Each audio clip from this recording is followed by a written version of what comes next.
Hello and welcome to On the Esky today. No beers to kick us off because it's a bit early in the morning for us. 9 a.m. on a Sunday here in Oz. Yeah. It is before 12 noon. It's never stopped us before, but it is probably a tad early at this stage. Yes, a little bit early. So On the Esky is us three Muppets talking about sports for the next couple of hours. So sit back and enjoy listening to us talk about a lot of cricket, the NFL playoff picture, the ongoing NBA season. There's a little bit of news in the NRL, bit of F1 news. There's some upcoming fights in the UFC, the EPL, and with the lockdown in England, and probably a few other things to throw in as well. Sitting to my left is Peps, and on the far left is Monks, and my name is Sean. How you guys been this week, boys? Yeah, good. Just returned from the lovely south coast of New South Wales. A couple of days golfing and fishing and Dodging the COVID. a few beers in between. How about you, Monks? You back into the swing of things at work? Yeah, back in the swing of things. It was all right. Yeah. Able to Working catch for a the man. little bit of the cricket while working for the man. But Yeah. other than that, Got to have it just on silent, you know. You got K on That's your it. phone or a second computer screen at work, something. that's it. No, all good. Maybe we'll start then with discussing the Test cricket. Yes, I think we'll get stuck into the Test cricket and the New Year's Test. It is day 4 today. starts in what? An hour? Yeah. Yep. So currently the Aussies have a pretty commanding lead. They're about 200 Yep. ahead. Smith and Labuschagne at the crease. They've both made starts. So the Aussies batted first. They made 338. Two new openers. So the return of David Warner after his groin injury. Yep. And the highly anticipated debut of Will Pucovski. Awesome amount of talent for the young Victorian. His name's been there for a long time. Just had a few little concussion problems and a mental health break, but he looks like he's ready for Test cricket. That looked very comfortable opening the batting, 50 on debut for Pucovski. 64 in total? Yeah, I think he had 64. Got trapped LBW. Warner, his return was a little bit short-lived. He sort of In both innings, unfortunately. yeah, he really, in that first innings, flashed at one outside the off stump and schnicked it up to first slip. His feet were kind of stuck in mud. You can tell he maybe, just a little bit of time out of the nets. It kind of showed. And in the field as well, it looked a little bit slower He's than a he bit normally tight, is. I think. Yeah. I think they said he was going to be 80. He said he was going to be 80%. Yeah. And it definitely looks that way. He's a little bit laboured. Yeah. But Pucovski, on the other hand, Awesome. yeah, Awesome also, debut. Great start. yeah, because we kind of talked about, do they go with that, bring in the young guy with the veteran, especially the veteran trying to come back into form, but it looks like he's outplayed him already. So, but it's early. It is early stages, days, but yeah, he's just been a freak for Victoria in the Shield of the last 2 seasons. So, yeah, I think it was just a matter of when he'd make his Test debut, not if. Yeah, it was interesting in that second innings. He kind of changed up his stance a little bit. Like he was a bit more outside than when he was. He moved bats, back a little He bats bit. like Smith. Yeah. Like it just exposes that leg stump and has no regard for his leg stump. Yeah. It's the coaches, I imagine these days say, don't bat like that, bat like that. But Smith and Pucovski and Labuschagne all do. Well, in the first innings, he looked a little bit closer, and they were showing vision of him in the second. He was a bit more over, and I wonder if that just threw him off a little bit. That's why he got out in the second innings. Trying a few things, but it's good to see from a young man trying some stuff out and see how it works in Test cricket. Yep. Against one of the best bowling attacks in Test cricket. Yeah, for sure. The rest of that innings, Labuschagne made 91. It looked like he was going to Should have hit a ton. Yeah, and Be filthy himself. I think. Steve Smith with 131 back in the ton club. His first Back in actually form. in 18 months, although there hasn't been a lot of cricket as we mentioned in the last podcast, but it was 14 knocks since his last. It was a double century in at Old Trafford. So yeah, probably his longest dry spell in a while. Yeah, and in this series, is he 131? Something like that, yeah. Under 10, I think. One of that second innings in the first test was a not out because okay. 3 dismissals for under 10. Yeah, Easy. yeah. So by his lofty standards, and he's probably his own harshest critic, was due, and it looked like old Steve Smith. only got dismissed by a brilliant piece of fielding, going back for 2 on that run out. Yep. Yeah. So, yeah, the Aussies make 338. I think Jadeja, best of the bowlers for the Indians in the first innings. He had 4 for 62. Bumrah looked, threatening as usual, just didn't have, I think he just bowled without a little bit of luck in that first innings. India go out there, they made 244, a very slow 244. Yep. Whenever Pujara's at the crease, it tends to occupy a fair bit of time. So Shubman Gill, he got his first ever 50 for Indians opening. Rohit Sharma comes into the side, so he was out of the sides for the first 2 tests. A very accomplished one-day player and also quite a handy test record. It's just one of those weird setups where they play so much one-day cricket. And he's just made bulk runs in one-day format and just doesn't quite have those lofty numbers to match in the test arena. Yeah. He was out for 26. Pujara comes in, makes 50 off 176 balls. Occupies a lot of time at the crease, but then I suppose if you get out on 50, I don't know, has he done the job for his team? Probably not. If you're looking to attack in that 176 balls, maybe you get a few more runs on the board, but that's just the way he plays the game. And a very old school approach. That strike rate of his is like, how guys often would bat back in the 60s and 70s. With the advent of short form cricket, if you're not striking at 60 or 70 these days, people going, what's wrong with you? So, I like to see it, an old school, the mental toughness and the concentration of him. Unreal. Very, very different compared to, say, Pant, who comes out and just throws a bat at everything. Yep. Yeah, Pant. Even the way like a Davey Warner bats in Test cricket, not too dissimilar to the way he'd go obviously a little bit slower, but still looks to play shots from the start. And that's what's brought him undone the last 2 innings. Yeah, he's probably the that template for, for that T20 guy to Test cricket. Yeah, that's right. Make that transition. That's right. Whereas Pujara, I think, is probably the only one of these guys that doesn't play really any 2020 cricket at all. He doesn't play in the IPL. I'd say I think the rest of that Indian team, they all play IPL. It's interesting that he doesn't play IPL. He's not suited to it. It's just not the way he plays the game. You'd think he'd just do it anyway for a bit of spare cash on the side. A bit of cash.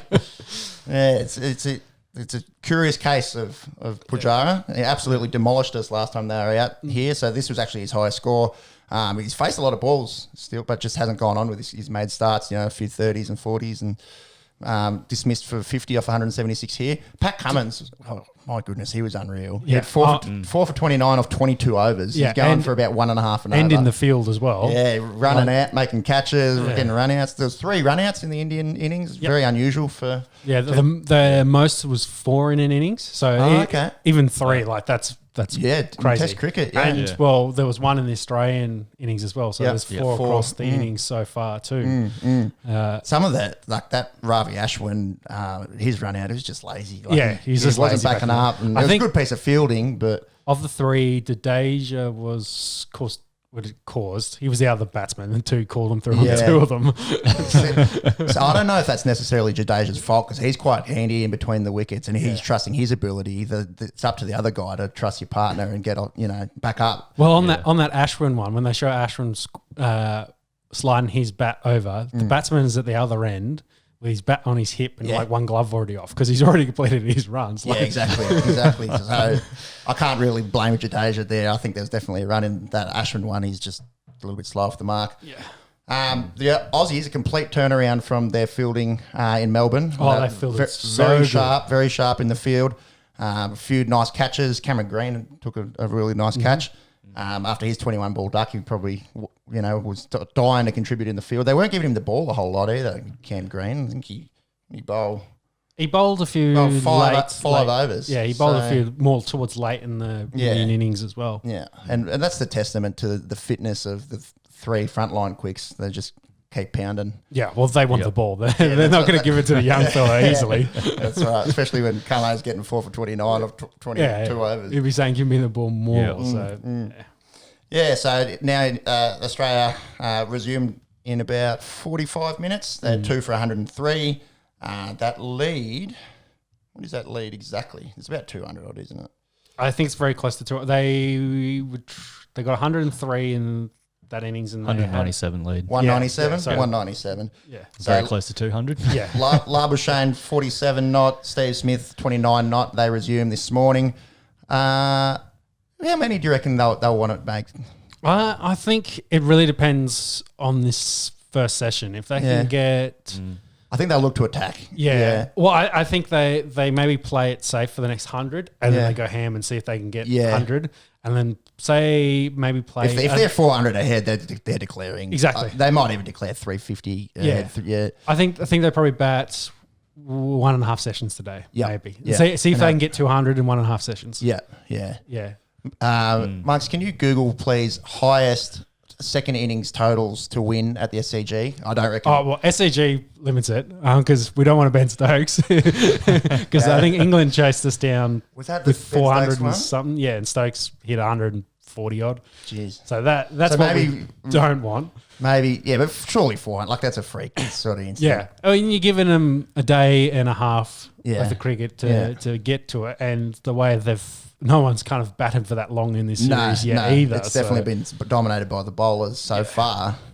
I think 400, you'd be very safe. Yes. I think they'd be very safe in that. Just while you're looking that one up, so have you heard much about the Brisbane test, Well, which is meant to start on Friday? Before I come back to that, I want to ask you the question to finish on this test. Ask the Coley question. Do you think they're starting to miss him? They seemed all right in the last one, but Yeah. this one... Well, that's because Rahane got that ton. Yeah. Of course you're going to miss him. He's your Well, best yeah. player. It's like It's a silly question to ask, really, but yeah. They obviously they showed that they can win in Australia without him, which is a testament to the might of India. Yeah. And I went on a little bit of a rant last podcast about how tough these guys are going to be to beat. You know, not just now but in the future. Yeah, definitely. Of course it's your best player, but they've shown that they can hold their own without him. Yeah, best player, arguably top 2 in the moment in cricket. So Yeah, well, it's him, Smith, and Kane Williamson has actually just got the number 1 test spot. Yep. His form's been unreal. They've been absolutely he just hit over smoking the 10,000 Pakistanis. Yeah, test runs as yeah, well. and so. I think he's got a double ton and a ton so far in this series in New Zealand against the Pakistanis. I think they won that game by an innings at 180 runs or something. Like absolutely destroyed them. They were 6 for 650 or something, and then smoked them with the ball.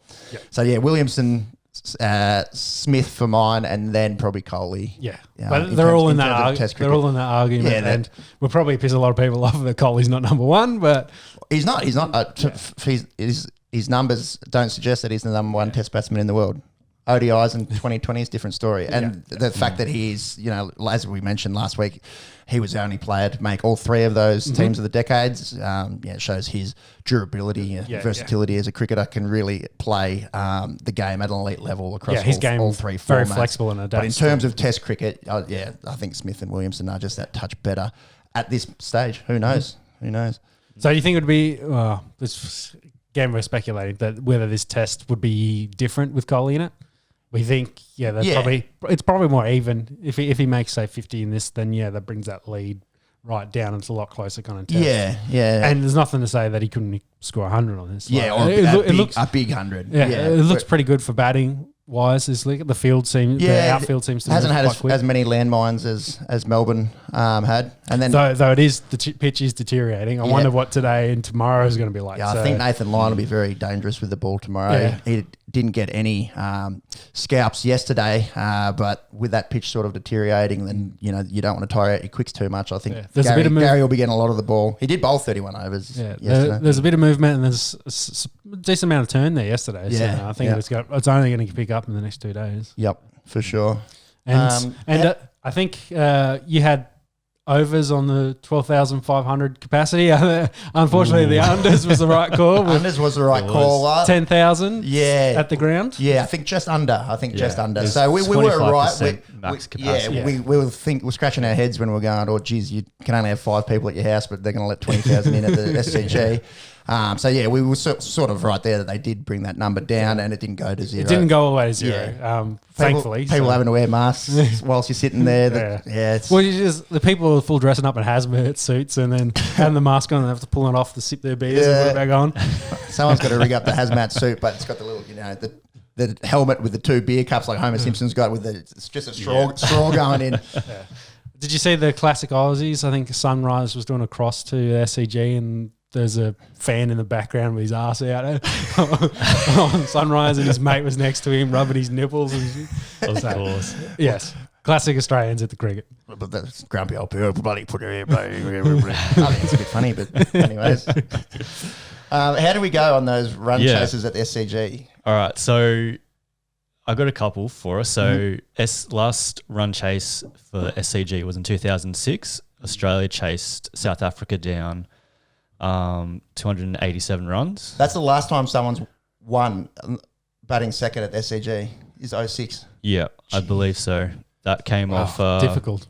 Ponting knock 143 runs off 159 balls. Chasing two out, so he made half of the runs. You probably have to go back through the list and see which tosses Australia lost and didn't elect to bat at the SCG. Yeah. So I'd say they probably want to bat a lot. So, which then gives them home field advantage to be the last bowlers. So that's probably why they win there a lot at the SCG.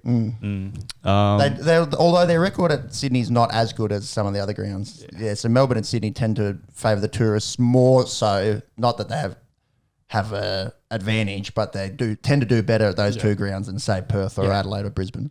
So, well, I guess it alludes to the batting first is probably the preferred option at the SCG. Yeah. According to that. Yeah, for sure.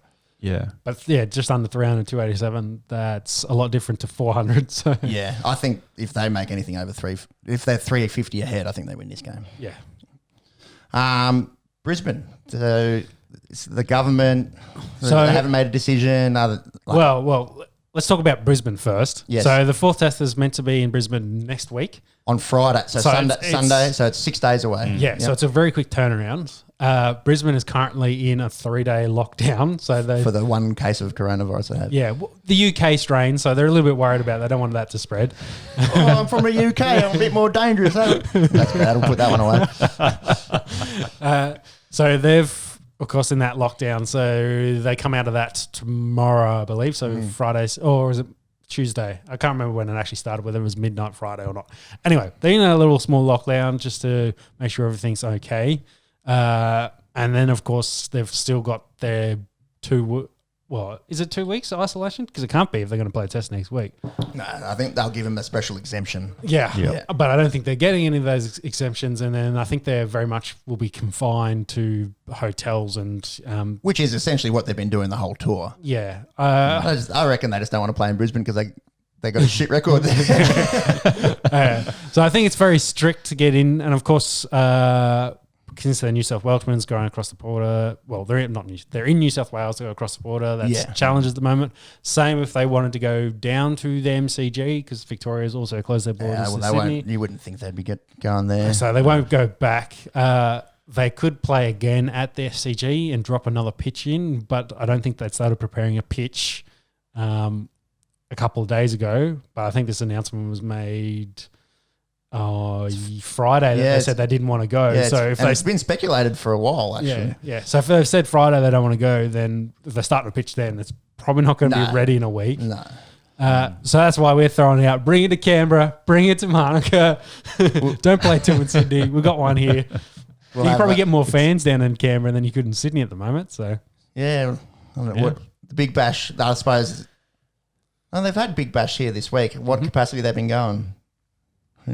It's like 60% or something.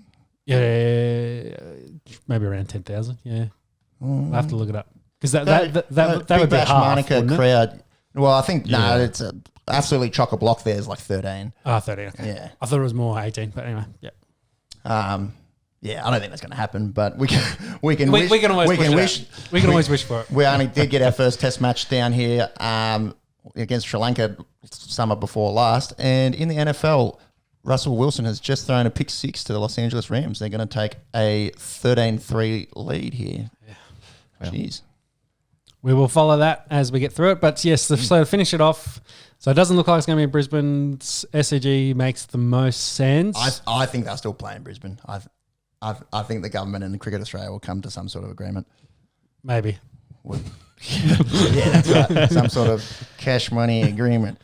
Yeah, otherwise their only options very much are Sydney, and if they don't want to do Sydney, like Monica's it, like Cam. Hobart? They've been playing Big Bash down there. Maybe, but if they want to travel down there and do that, that's not out of the realm of possibilities. This will be Mark my words, we'll be talking about the Brisbane test next week. Yeah. They'll work something out. Because I don't think they haven't played at Adelaide, have they? Well, they play the first one at Adelaide. So they've had Adelaide, Melbourne, Sydney. So I guess Western Australia has been pretty strict on their very ball, strict. McGowan's been very strict. So they've been having big crowds out there for the Scorchers. Yeah. But getting it, of course, they getting them into won't. West Australia. I don't think they'll play in Perth. No. I think they'll be in Brisbane. There'll be, again, some much lower crowd than capacity and probably mask compulsory.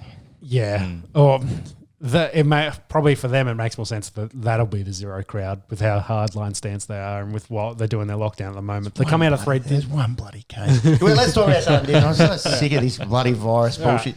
Get that vaccine rolling out. Get sport back to normal. So, Peppy, what's happening in the Big Bash League? Big Bash, again, a lot to cover because there's been a couple double headers. Well, we were saying there was double headers every day from our last podcast at the start of the Test cricket. So that wasn't entirely accurate. I think there was 3 double headers, and then the 2 days before the Test started, it was just that's still 8 games. So a lot. So we won't go into too much depth. We'll just let you know the result and how the standings are shaping up. So. Match 23 saw the Hurricanes beat the Stars by 21 runs. David Malan made 75. And then Big Billy Stanlake had 3 for 25. Glenn Maxwell, he's been in unreal form. I think he's the highest run scorer in the Big Bash League at the moment. Had 70, but it wasn't enough for the Stars. They fell 21 runs short there. Match 24 saw the Brisbane Heat defeat the Sydney Sixers. Sixers made 171, and the Heat chased it down with 4 wickets in spare. The Heat bats shared the runs, but in that first innings, big Mark Steckety took 4 for 33. Yeah, I think Burns did had nothing in that game. I think he had 20 odd in that one, and then his next one was his breakout. And then his next one, he had some runs. Match 25 saw, shock me, the Renegades pumped, this time by 96 runs. They're so bad. I was looking at the worst seasons ever. You got to go back to, I think Big Bash 2 or Big Bash 3, where the Sydney Thunder put up a big fat goose egg. They did not win a game. Donut. However, it was 8 games. Was the whole Big Bash in those days. So we've got 14 now. So if you put up a donut on 14, then you're really, really bad. The Renegades have 2 wins so far from, I think, 9 games. Yeah. And at that point, they only had 1. The next game was the Sydney Sixers. They beat the Adelaide Strikers by 7 wickets. Everyone sort of shared the runs there for the Sixers. That Rashid Khan, 3 for 18. Couldn't get the Adelaide Strikers home, but he's a freak. Number 1, 2020. He's been so good in the comp. Just always picks up a wicket Super or consistent. 2 or 3, and I don't think I can remember him going for 30 runs. Like it's always around that 5-6 runs and over. Yeah, he's a freak, and can hit a ball too. So match 27, this was the one where Joe Burns made some runs, 52, so it's good for him, obviously after being dropped from the Australian team, and his fellow Joe Denley made 50. Finally looked aggressive in that one and got on, scored runs. Yep. Heat were too good for the Thunder in that game. Match 28 saw a really nice display of batting from 2 blokes. Firstly, big Marcus Stoinis went the closest to getting a century so far. There hasn't been a century yet in this Big Bash League. He had 97 not out, opening the batting for the Melbourne Stars. They made 183. Wow. And then the Canes fell just 10 runs short with big Ben McDermott scoring 91. That's his second big score of the tournament.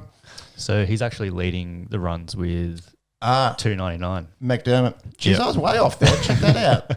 This is why we got the best in the game. Max is 5th. Yeah. Max is 5th. Still 255 is pretty good. It changes very quickly. Well, he was number 1 a few days ago. Yeah. And then obviously hasn't played a game or made runs for a little bit since. When did the Stars play? They played 2 nights ago, but that was that rain-affected game. Yes. So so only I had heard 10 overs. Yeah. Yeah. Anyways, that's why we got Big Monkey, the best in the business. Ben McDermott currently leading with 299. Alex Hales, 269. And Josh Philippi, 266, coming along really nicely there. Those 2 blokes there, Philippi and Carey, I reckon Philippi's a good chance to maybe snag a T20 gig for Australia with the gloves. Alex Carey. Right. Yeah, Alex Carey makes runs, but Philippi looks good. So it'd be interesting to see what they do there. Was this the game where the umpies missed the power surge? I think Carey called the power surge and They missed it, and he hit 2 sixes off the first 3 balls, and the umpires are like, "Oh, yeah, what are you doing?" kind of thing. And Finchie's like, "They've called power surge." And Carey was a good bloke and said, "Yeah, I called it. They showed it on the big screen." But was the field set for? Yeah. Like they'd come in, they'd all seen it, but the umpires had missed it. What do you guys think about the power surge rule? I'm not minding it. It's changed the dynamic a lot. Yeah, like because you can take it later to definitely whenever you can get your biggest hitter in and then say, right, there's only 2 blokes allowed in the infield. And it definitely helps that middle to second half, like late second half of their innings to like give another point of a big score, like coming like you get score like 50 runs quickly in a couple overs because you've got that power surge there. So it really helps to like keep the flow of game. So you start quick, maybe there's a bit of a lull in the middle, and then it helps bring it back up. Yeah. Depending on how the wickets go, of course. It's probably been my favourite of the new rules. The points are, I don't know, winning the first 10 overs for a bonus point is a bit of a meh. That'll make more sense, I think, in a couple of weeks when we get closer to the end of the comp. Yeah, but still, I reckon it should be like, when the Renegades getting belted by 100 runs or whatever it is, you could do some sort of net run rate type thing where you get a bonus point for flogging a team that bad. Yep. Anyways, and that, I don't know about the subs. I think that's Chris Lynn got super, like he was there. He wasn't fielding the first 10 overs and they go, all right, Chris Lynn's in and someone comes out. So I don't know if that's just to protect him in the field. Yeah, it's just like give him a rest. Yeah. It was like, I got to come out and carry this bloody team. Yeah, that's essentially what they've done there because Linney's done his shoulder multiple times in the field. I reckon that's how they've used him there. Anyways, back on track. Where did we get up to here? So match 29, we saw the Adelaide Strikers really pumped the Hobart Hurricanes by 60 runs. Jake Weatherall, 51 off 25. He can hit a ball. And Siddle and Agar, 3 each for the Strikers. Shout out to Big Peter Siddle, who's wearing a pretty funny sunglass dyed hair combination. Looked like bloody Corey Worthington, that bloke. He got hit in the hand, I think, the other day. Yeah. Is he any news from that? I can't say I've seen anything, but I just know he got hit for the ball that was coming back at him at pace. Right. He's up there on the bowling like for wickets as well. I think he's about 6th. Obviously they had that 5 for which helps. Match 31 saw the Thunder. Match 30 saw the Scorchers defeat the Sixers in another blowout. They won by 86 runs in this game. Mitch Marsh had 57, not out with the bat. And Andrew Tye and Jai Richardson did the damage for the Scorchers. The Scorchers, after a bit of a slow start, climbing back up that ladder. Match 31 saw the Thunder. They made 167. They defeated the Canes by 39. Kawaja and Hales both got 40-odd, and the Thunder bowlers shared the wickets. Match 32 was this rain-affected one on the Gold Coast the other night. So they only played 10 overs each. Saw the Heat make 115. They defeat the Stars by 17 runs, even though the Stars made like I don't know how this DLS works. Do you know what I mean? If you're both facing 10 overs, the total should be the same. I don't get it at all. But Chris Lynn looked pretty good there for the Heat. Smacked a quick 48. Mark Steckety again had 3 wickets, and the Heat, just like the Scorchers, are sort of climbing their way back up the standings after a bit of a rough start. And the most recent game was match 33. The Renegades got their first win since their first game. They defeated the Strikers by 6 wickets on the last ball. Phil Salt had 59 for the Strikers, but it was Big Mohammad Nami, the hard-hitting Afghan with 71 not out, get the Renegades finally back in the winning circle. Still wouldn't see them playing any finals cricket, you wouldn't think. Yeah. And that's been the week in the Big Bash. So who's top 3 in the table at the moment?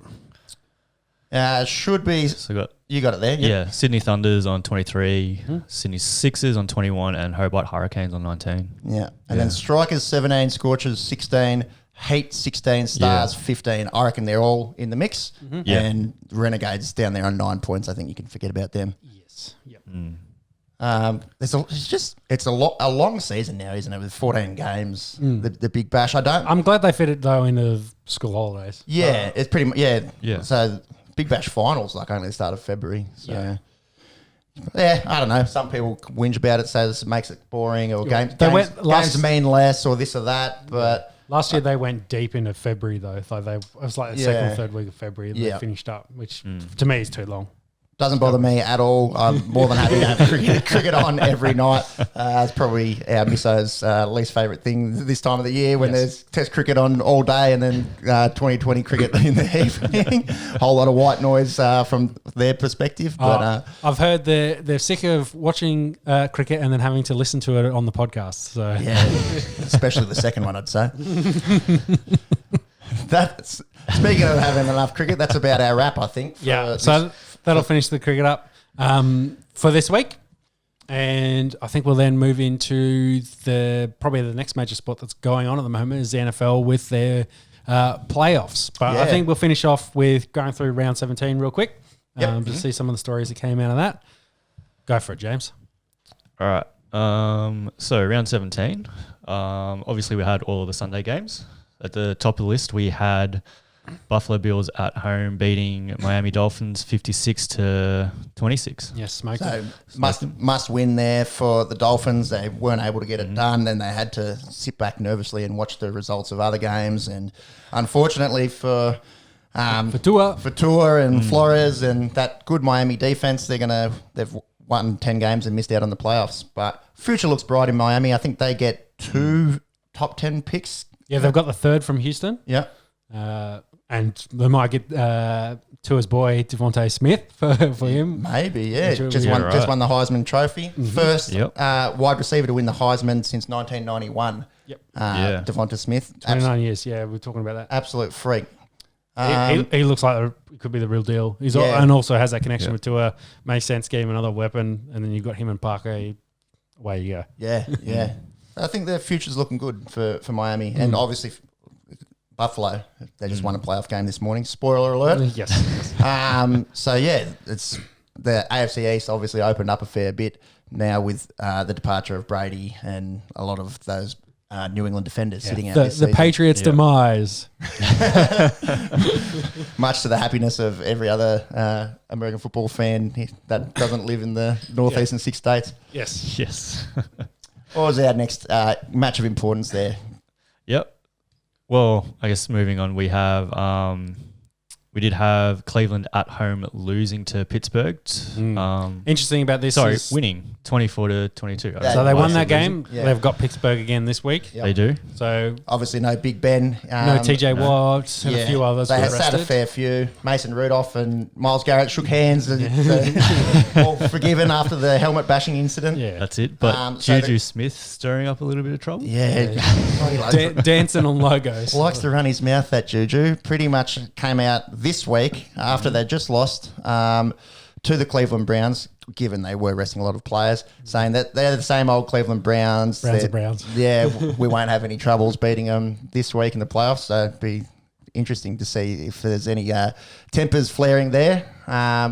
Obviously, a very long-standing rivalry, the Steelers and Browns, and the Steelers nearly always getting the wood over the hapless Browns. I personally would love to see Cleveland win this game. I think it's going to be a close game. It's their first playoffs appearance since 2003, I think. It sounds about right. Yeah, I'll check that. You keep going through the games. Yep. So after that, we had Cincinnati at home losing to Baltimore 3-38. Baltimore look hot, which is good. Pretty good leading into wildcard for them. Yep, keep going. After that, we had Detroit at home losing to the Vikings 35-37. Not many implications out of that game. No. It's more, is that Stafford's last game? Yeah. For the Lions. There's a lot of talk about that he's had enough and might want to move on. So yep. We'll have to see. If he had played it, somewhere good, anywhere decent, he's got the talent. He should have won a Super Bowl, you'd reckon. Yeah. So he's not that old. I think he was drafted in 08. 32, I think. 32, yeah. 32 go. Yeah, so... He's either 31 going on 32 or next year he's 33rd. Oh, my fuck. 30, he'd be 33 for next year's season. Yeah. He's in his early 30s. Yes. And but that's young for a quarterback. Yeah, well, given what all the old guys are doing, yes. There's no reason why he doesn't have another 5-6 years in him at least. He's like... 31 is like 25 for a running back. Was right. What didn't throw out some fake news there? The last time the Cleveland Browns were in the playoffs was January 5th, 2003. So 18 years ago. Does it tell you how deep into playoffs they went? Well, if it was January 5th was their last game, then I imagine they lost. Yes, Yeah. That's wild card. At a muddy, snow-slicked Heinz Field to the Steelers. Yeah, there you go.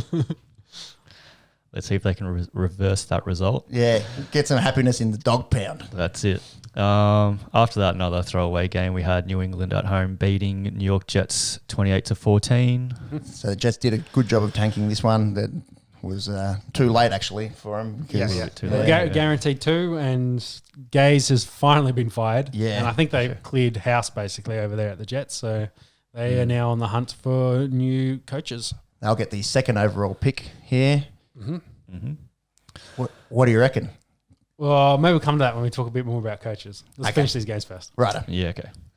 So after that, we had the New York Giants at home beating out Dallas 23-19. It was this massive game because if Dallas won that, they could have advanced because Washington. No, I think Washington had. Washington had to lose. If Washington wins, they were the closest, so they would have made it in, but would have made it interesting, more interesting so than because the Giants.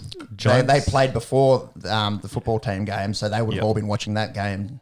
Yes, hoping for a loss. So they all did. Yeah, so if you're talking if we switch to the Washington Eagles game, they. The late benching of Hurts there pissed off a lot of Giants players and coaches because they thought they'd kind of given up. Pissed off a lot of Eagles players as well. It's like they weren't trying to win. Yeah, exactly. Yeah, Doug Peterson had said that Sudfield was going to get some reps. You just wouldn't have thought in the last 3 minutes of a winnable game when Hurts was looking pretty good. Like Hurts's passing numbers weren't great, but he scored 2 touchdowns on the ground. He's a freak with his legs, isn't he? Yeah, he was definitely probably the best option to give them chance to win. So which we'll see how Doug Peterson goes in the coming weeks. Well, next season with his locker room if they're not happy with the way he's calling things at the moment. The Rams have just run one in against the Seahawks. They're going to take like a 17-point lead here. No. DK scored a deep one before. They're up 10. They're up 10. But they're up 10. 20-10, nearly the end of the first half. Would be a little bit of an upset there if the Rams can get the win. I think they're about $3 from our friends at Sportsbet. Yep. Next one, James. Still waiting for that phone call. It'll come. Might be waiting a while. So after that, we had Tampa Bay at home beating Atlanta Falcons 44-27. Mm-hmm. Bucks look good. Bucks look good. Yep. I was just a little concerned about that defense. Given a little bit leaky against the pass. Yeah. And we just mentioned Washington. I'd be interested to see what Tom does against Washington's front 7. Yes, I was going to say that. That's the front line against the offensive line is going to be interesting. Or you see... and that game later today, of course. You see Chase Young when he was running off the field because they obviously knew that they'd be playing the Bucks. Yeah. Give me Brady. I want Brady. He wants Tom Brady. I want Tom. Where's Tom? Yeah. So Tom, the old vet, he's going to be under an absolute barrage from that front. They're going to get after good. We have been saying sneaky good. They're not sneaky good. They're a good defense. Yeah, they're a good probably carried that team. Definitely. They're in the playoffs. Yeah. And your beloved Bucks face up against them tomorrow. Our time. Yep. They do. So after that, we had Chicago Bears at home losing to Green Bay Packers 16-35. Mm-hmm. Rodgers cements MVP with that performance, you would think? I would think so, yeah. Yep. What did he finish with? 48-7, I think, was his touchdowns to intercept ratio. Yep. And it sounds about right. Like, it's a ridiculous season compared to the others. We'll talk, I think, a bit more about MVP, about who else could possibly get it. But I think Rodgers is by far... He's wrapped that one up. Yeah, he's wrapped it up. 48-5. 48-5. That's crazy. Yeah. Jeez. Yeah, 48-5. Yeah. Remember, like 2-1 used to be a good ratio. It's just going out there, I'll give you close to 10-1. Yeah. That's it. What was our next game there, Jimmy? Yes, after that, Denver was at home losing to Las Vegas 31-32. Very close good close game. Yeah. But I think we managed to the coaches managed to do the right thing in the end and get us the 9th pick. I think that was the best way to explain it. Taking some unnecessary timeouts towards the end of the game, make it a little bit easier on the Raiders. Because I think they're in all sorts going to take 2 to put them up by 1 after they scored, and whether they'd go back and forth. And nice timeout from Denver made it a little bit easier to make decisions. And they scored the 2, and then Denver couldn't get into they tried a 70-yard field goal to tie it, and they got blocked. So McManus had a 65 and a 70-yard attempt in this game, and both got blocked. What's the longest ever? 64? Right. 64. They're at altitude though, so maybe thinking that. And McManus has got a long leg. Like he's definitely he's definitely made the distance in the warm ups and that, but in game to get the official record, not yet. I saw there's a good meme. It's like them lining up for that 70-yarder, and it's like trying to slide into a 10's DM. Just going to try from 70 yards, and it's no good. Promising for next season though. We'll see. And I think having Von back, that your defense was definitely hurt. So and a very young team as well. So another year together, we'll see what happens. The kind of big news out of this was Elway's stepping down from his GM position and going more into the VP role. Yep. Well, he had the VP title, but he's kind of dropped the GM. So they're in the process of hiring a GM. So we'll see what that means. What that means for Locke. I think they've semi-committed to him for next year. Like he'll be the quarterback next year, but they got to say he's got to be better, etc. So we'll see. They've got other options to look into, possibly, maybe. And then Joe Ellis, who's the CEO, has kind of talked about he's not going to extend his contract, so he's got this year, which then may force an ownership change because they've after Pat died, his kid, the trust got it. So Ellis is on the trust. So they haven't decided on one of his 7 kids which one will get it. They've got a favourite, but infighting amongst trust fund kids. Yes. Who would have thought? Shocking. Yeah, I don't believe it. So I think most of them are pushing for sale, and they've got one I think that could possibly take it over, but then all the others have to agree to it, which is probably never going to happen. So it looks likely they'll sell it. And if Ellis leaves, then they'll probably sell that club towards through next year. There's a lawsuit going on at the moment, of course, So that'll get more money, more problems. I think they're talking about July for that, so they might sort that out. But so look for a Denver sale probably in the next year and a half. 7 kids, the boss had, huh? Yeah, 2 marriages, 2 in the first one, 5 in the second one, I think, or 4 in the second one. I can't. He had a lot. Might have to rename them the Denver Jackrabbits. That's it. Moving on. So after that, we had Indianapolis at home beating out Jacksonville 28-14. They got a little bit of a scare here. Sort of they got out to an early lead, the Colts here, and then they got pretty stagnant in the third quarter.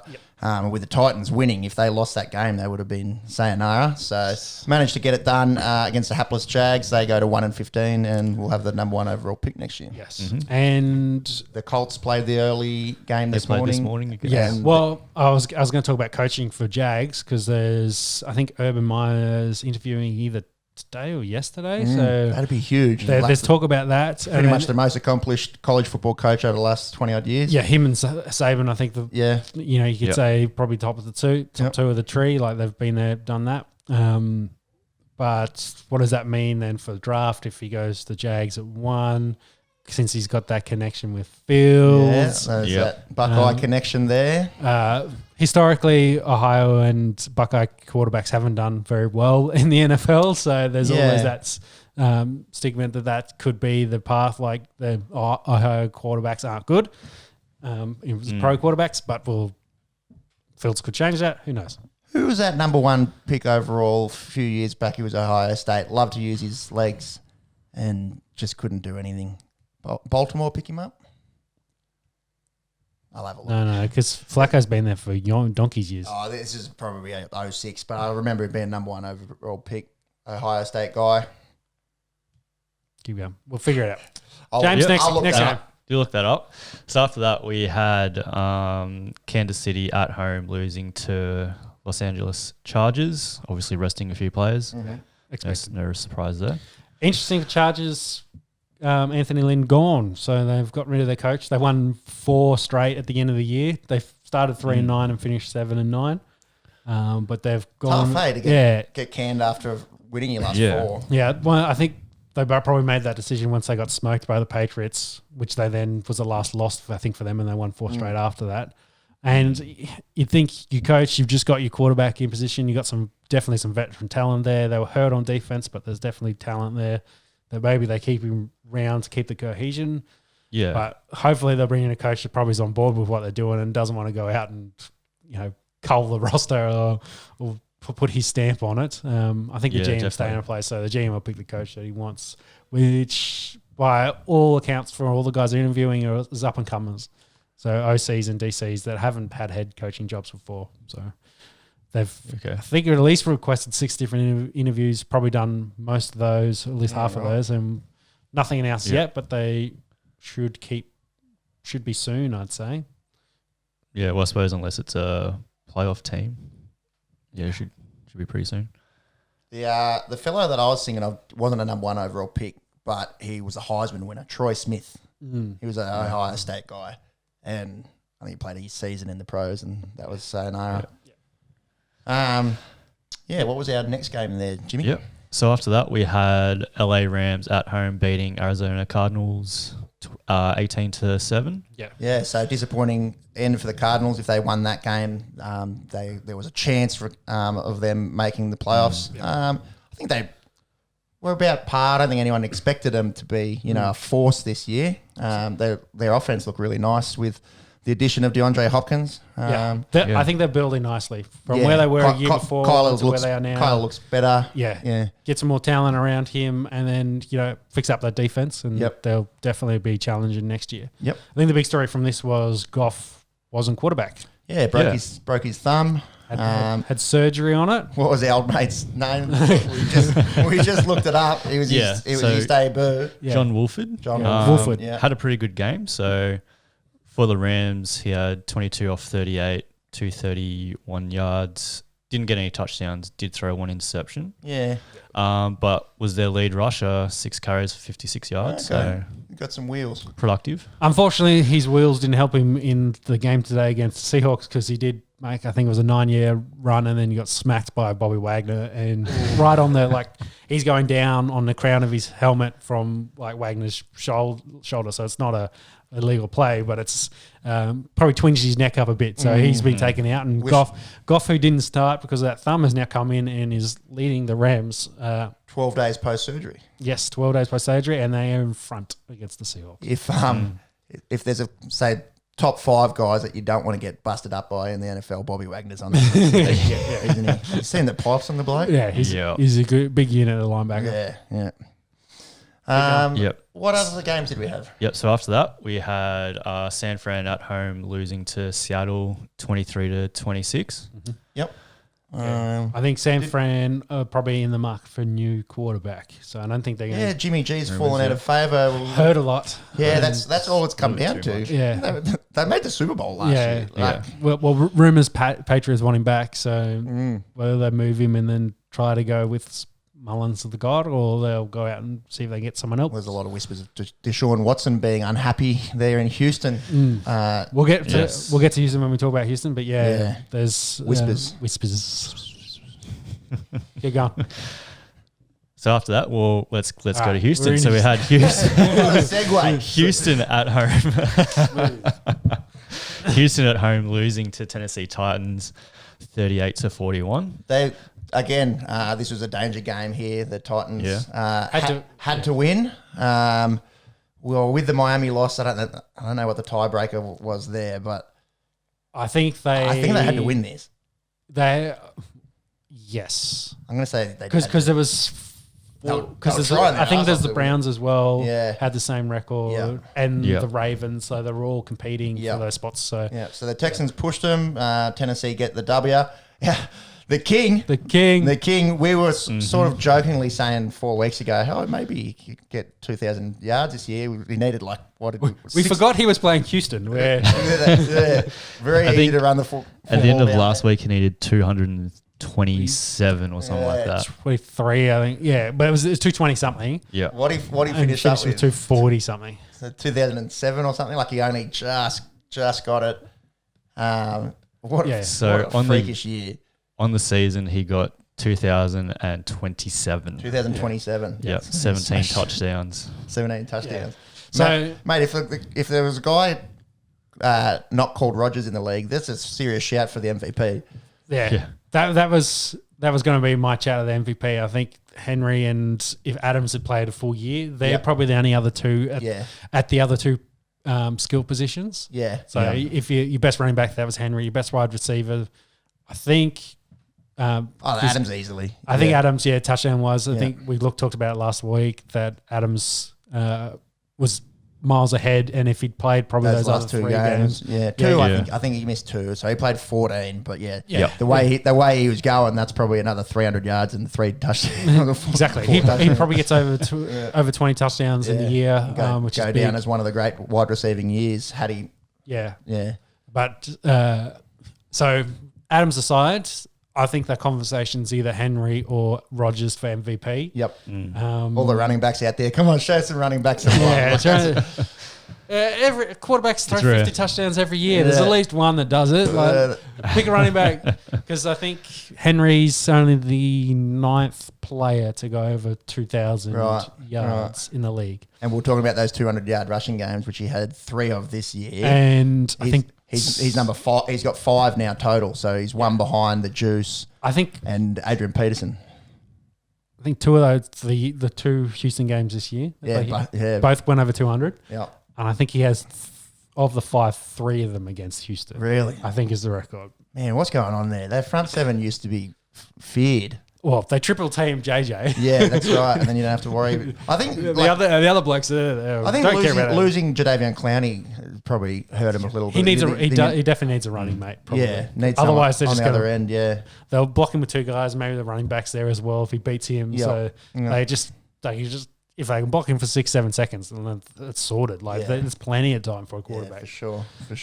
And they've got nothing. They've got JJ nothing Watt else. unhappy as well. He's had a few press conferences. So let's talk about that story. So I think Deshaun Watson was allowed that the interim GM and the owners, they wanted his input on GM candidates, and they interviewed I think 6. And 5 of those Watson was allowed to have input on. And Really? they said, these are guys I really like. The interim GM, I've forgotten his name. Is it Nick Castroni? Or something? Yes, something like that. Serrano. Who's the Patriots' assistant GM. I think he answers the bill check, basically. Yep. So it's him and Bill. They tried to get him last year. Bill O'Brien really wanted him, of course, from the Patriots, and the Patriots blocked that from happening. But he's off contract, I believe. So that's why they can now come across. So Watson wasn't involved in the conversation about him. So the interim GM was also, don't know his name, is also friends with Nick. So he's basically gone to the owners and said, let's get this guy, and the owners have signed off for it, and they've got him. So Watson's like, well, you've asked me to comment on all these other blokes. Not this one. And not this one. And maybe he's not overly happy with the choice. No. But obviously he's been told one thing and that something else has happened. So both him and JJ, I think, are not happy about that. JJ, of course, is not happy about the fact they're not winning. And they've been kind of poorly put together as a team. So it's basically, Zach Cunningham, JJ and Watson are kind of your premier players, and you can probably throw Will Fuller into that. He's had a pretty good year this year. Yeah. But he's got the Ped suspension, of course. So they're all not happy. Watson, of course, wants to be at a contender. He's probably top 5, top 10. Top 10 definitely, probably top 5. Some days, definitely. Yeah. If he had a good team around. Led the league in passing yards this year in a team that went 4-12. Yeah. So Should be playing in the playoffs, probably the best way to do it, talk about it. And, he's not in there, so there's talk they could move.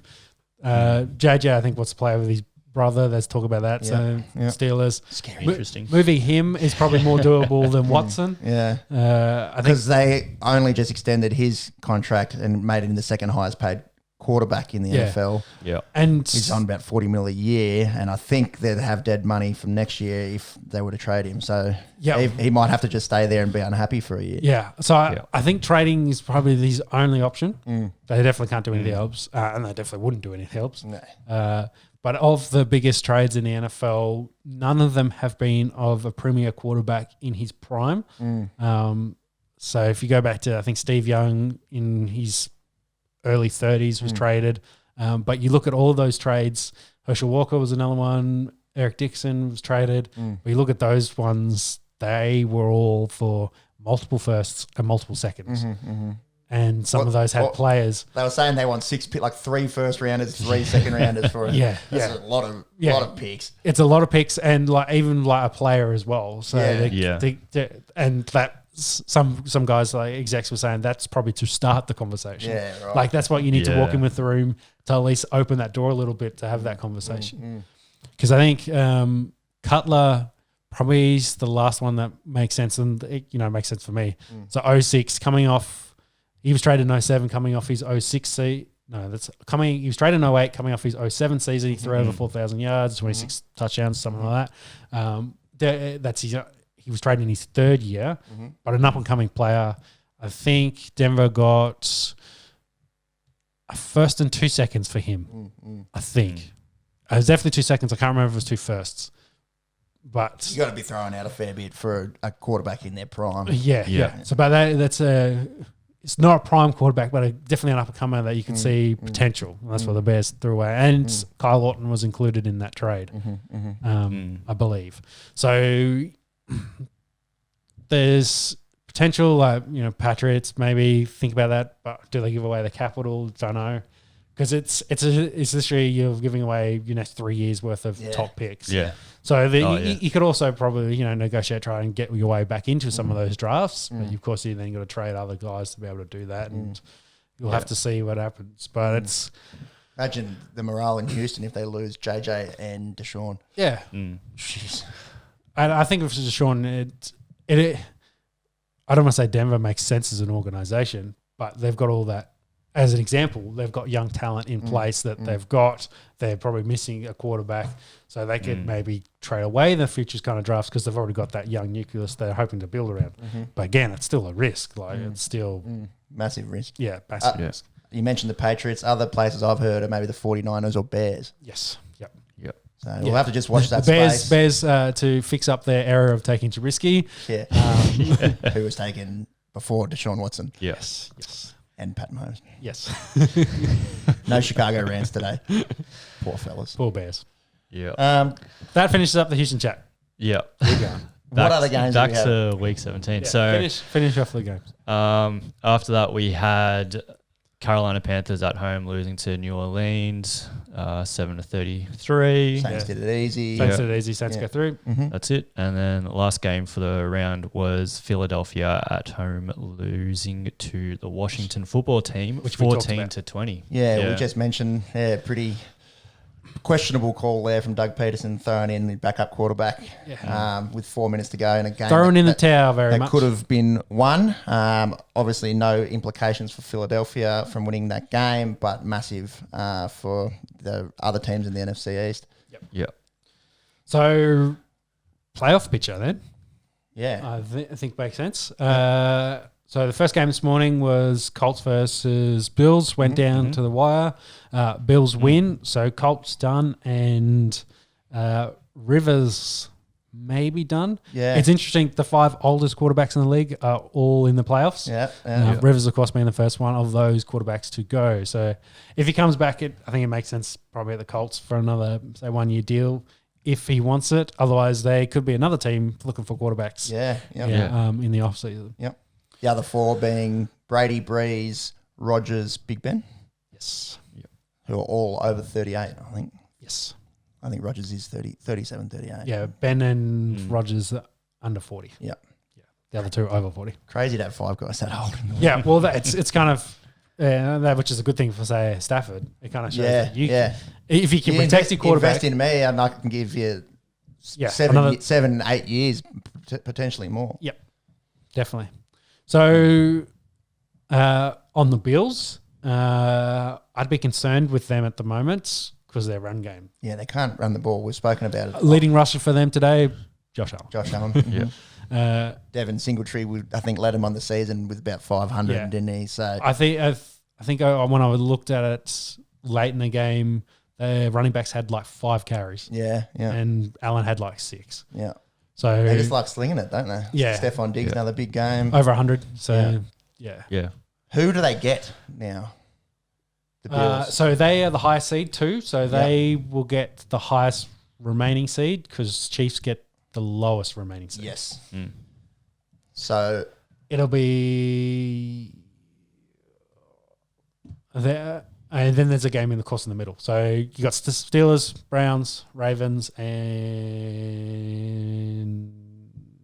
Titans. yes. So they'll get one of those teams. Yes. Yep. Yep. Whoever the highest seed out of them was, which is probably Steelers. So if Steelers win, No, they'll get the lowest seed out of those. Chiefs get lowest. Chiefs get lowest. So then they Bills get the next- highest. Okay. So Bills would get Steelers if they're the highest seed if they win. A lot of ifs and buts. Ifs and buts. Good for the people of Buffalo, obviously. First playoff win in a very long time. 24 years, Jesus, I that's a think. long time, isn't it? For a playoff win. So, of course, they made playoffs last year. Yeah, but they were one and done. Yeah, they lost to Houston, who then were one and done. They lost the following game. Yes. And then currently underway, still halftime, the Rams lead the Seahawks 20-10. Big upset if they can pull this one off. Yeah. And then this afternoon's game. Yep. So this afternoon, right? Actually, yeah, it's Washington at home with Tampa Bay. Yeah. Washington, of course, the division winners. That's why they're at home. I think we said that's tomorrow earlier, so we got that wrong. That's Saturday night game over there, so it's Sunday midday. Yeah, Tampa play today. Yeah. Yeah. Nice. So to finish up my Bills comment, I was going to say their thing to focus on next year is that run game. Yeah. They've got Zach Moss, but I think they're probably going to. Need some O-linemen, do you reckon? Well, it's either get another back in there, maybe or a veteran dude. Yeah. Like they just need some help on the ground. I don't think they're going to go far. I think they've won this game. Depending on who they get, they may not win that game. It depends how Josh Allen's going to have to ball out and carry them. Who impresses you in the AFC other than the Chiefs? Ravens are my sneaky. Yep. I think I agree. They're the only ones that have hit the form at late. the right time. Yeah. Titans and their have ceiling is high as well. Yeah, maybe the Titans. Titans have been up and down, but they need not DK. They need Henry to carry them. Yeah. Otherwise, I don't think the Browns go deep. I think Steelers fading. I think they're pretenders. I think they're absolute pretenders. The They're Steelers. fading at the moment. So I think the Browns, like you say, could sneak that one against them. Yeah. I tend to agree. I think the Ravens are the second hottest team in the AFC. Yeah. And they're still a long way behind the Chiefs. Yeah. So, but they get the revenge game against the Titans. So, of course, the Titans beat them last year to make it through. So the famous Earl Thomas lead blocking for Derrick Henry game. Yeah. So I think the Ravens will be very up for this game. And they've hit some form of late. J.K. Dobbins as well, coming really on nicely at the end of the season. I think and the Dez, I think, starting to get a bit more involved as well, giving them some more options. Yeah, Hollywood Browns. Hollywood's getting the ball. He had a quiet season, but he actually finished with a few touchdowns towards the end there. Yeah, Lamar's, I think, started to get back into this year. So he's still had 1,000 yards rushing. Yeah. You know, everyone's sort of pooh-poohing his year. That's because you're comparing it to one of the great. He won an MVP last year. One of the great seasons by a running quarterback ever last year, where he threw for 36 touchdowns and had like 1,200 yards on the ground. He's still a quarterback that ran for 1,000 yards. You don't stick your nose up at that. Yeah. I think their record's misleading. I think they struggled early. I think Lamar might have been a little bit banged up. Yeah, and they COVID ravaged as well. Yeah, so they had all the COVID stuff all throughout the year, so we'll see how they go. But they're my dark horse. What's going to happen with Mark Ingram? He seems to have fallen out of favour running the ball there. Yeah. Just an age thing, I guess. I think so. It's at that point. He's hit the wall. Yeah. He's over 30, isn't he? I think he's 30 or 31. Not that old, but like we say, for running backs. That's usually your window. Your shelf life starts dying after that, unless you're Frank Gore. Yeah. But or Adrian Peterson. yeah. But even like I love Adrian Peterson, but the last 4 or 5 years, he's not the same. He's just a man guy. that he was. No, Yeah, he's more of a locker room guy, and still runs the ball very hard, but just lost that step from where he was. Yeah. And I think Mark they Ingram like is He's 31. 31. they like Edwards, and they drafted J.K. Dolmans for this See reason. their rushing stats. I was having a look. So Lamar had 1,000 yards, as I mentioned. J.K. must have had about 800. Yeah. And a bunch of touchdowns. Gus Edwards had 600. Yep. And a bunch of touchdowns. Yeah, there's a bunch of them running the ball well. They must have had big close between them and the Titans for most rushing yards. Because outside of Henry, I don't think their number 2 guy, and Tannehill doesn't run the ball. I think that they're much. the leading rushing team in the league from memory. Especially the They were last year. Last 3 or 4 games, they'd have 250, 300 rushing yards consistently. They've been dominating on the ground of late, so they're my dark horse. In the NFC, I said that right. NFC, yes. NFC picture. Mm-hmm. Yep. So the game's tomorrow. Yeah. Who we got? So tomorrow we've got Baltimore at Tennessee. Mm-hmm. We've got Chicago at New Orleans. Yeah, Chicago snuck in. I do remember that. Yep. Surely they get pumped there. I think so. Yeah. Yeah. They haven't looked like the same team they were at the start of the season. No, at all. Trubisky's going to find some form, and they've won a couple of games But late. their defense hasn't been playing as nastily as they did in the first 6 or 7 weeks. I like Saints in this. I think Saints. If there's rolling. anyone that I'm confident with, it's the Saints here. Yeah. Mind you, I was pretty confident that the Seahawks would beat the Rams. You never know. And then that final game tomorrow, Jimmy, is Yep. Sorry, I just went off that. So we've got Cleveland, obviously, at Pittsburgh. yeah. And as we mentioned, some fire been spoken by Juju, some shade thrown at the Cleveland Browns organisation. Their first playoff game in 18 years. So what do you picks? I think I'm going Ravens, Browns, Saints, And this afternoon, Tampa.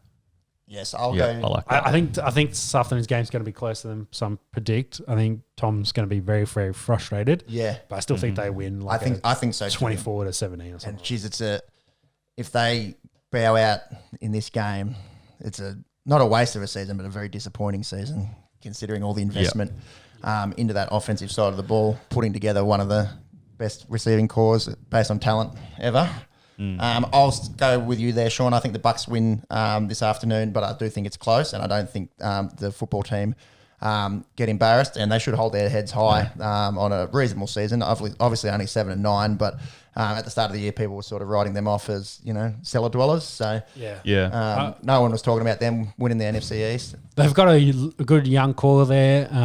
Alex Smith, of course, a bit older as a quarterback. So whether they bring him back or they draft another young guy next year, 'cause, we'll have to see what they do. Yeah. They could bring another young guy in, but then sit him behind Alex and for a just year. have Smith mentor him type thing. Yeah. Yeah.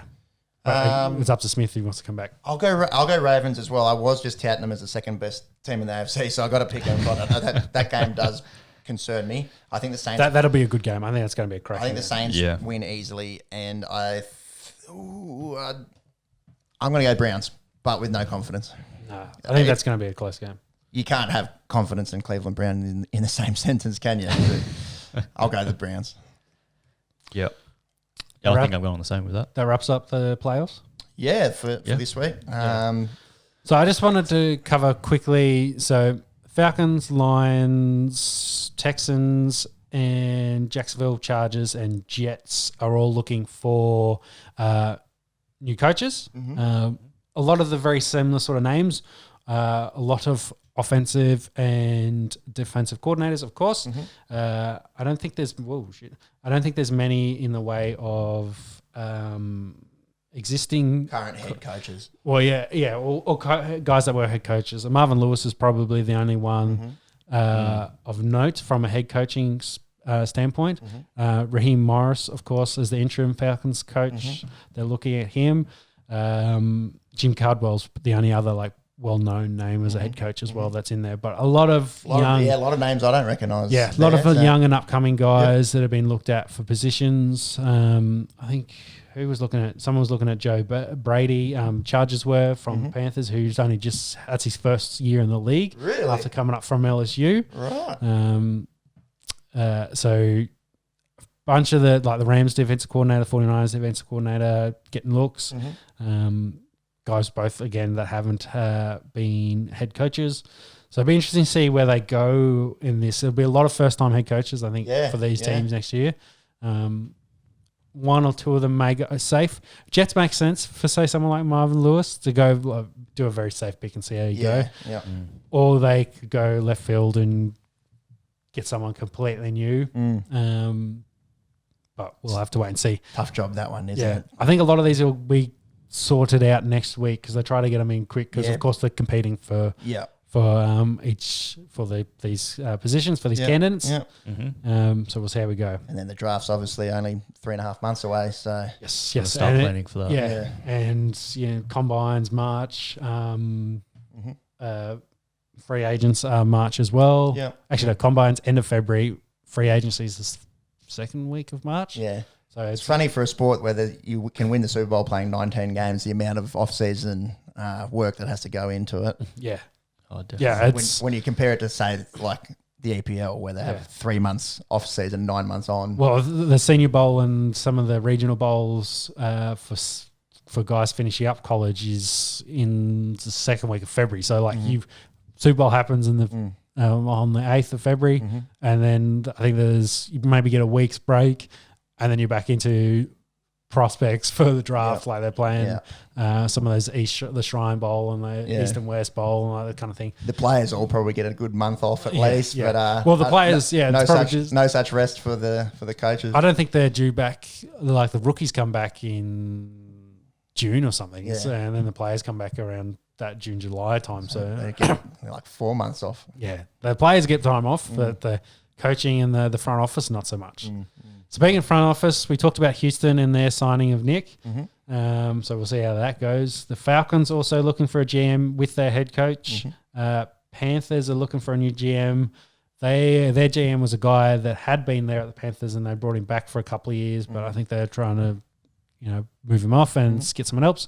Denver, as mentioned, with a lot of these, I think most of them are all up and comers, like assistants. Barely any names I even recognise there. But yeah.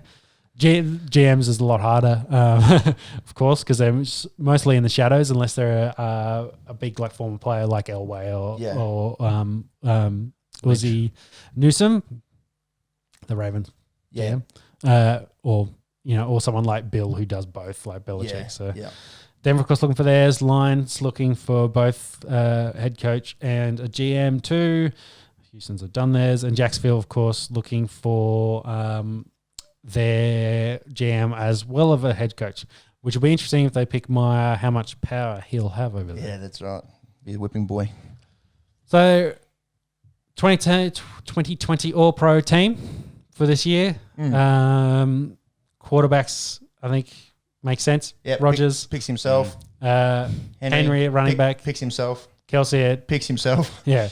Wide receivers, Adams, Diggs, and Hill. They're probably the top three. Is there anyone there that you think stiff? Can you have a look at the receiving numbers? DK maybe? Yeah. I don't think he's better than those guys. In terms of pure talent, perhaps. Yeah. But in terms of his numbers that he put up. Yeah, I think he was fourth. After that, he'd be the fourth guy after these ones. And Hopkins is probably in that conversation. Yeah, not many touchdowns, I don't think, for a lot of touches, not a lot of... you got... Yeah, just throw some numbers at us there for DeAndre, because a lot of yards for DeAndre. Yeah, so 1,400 yards, 6 touchdowns. Yeah.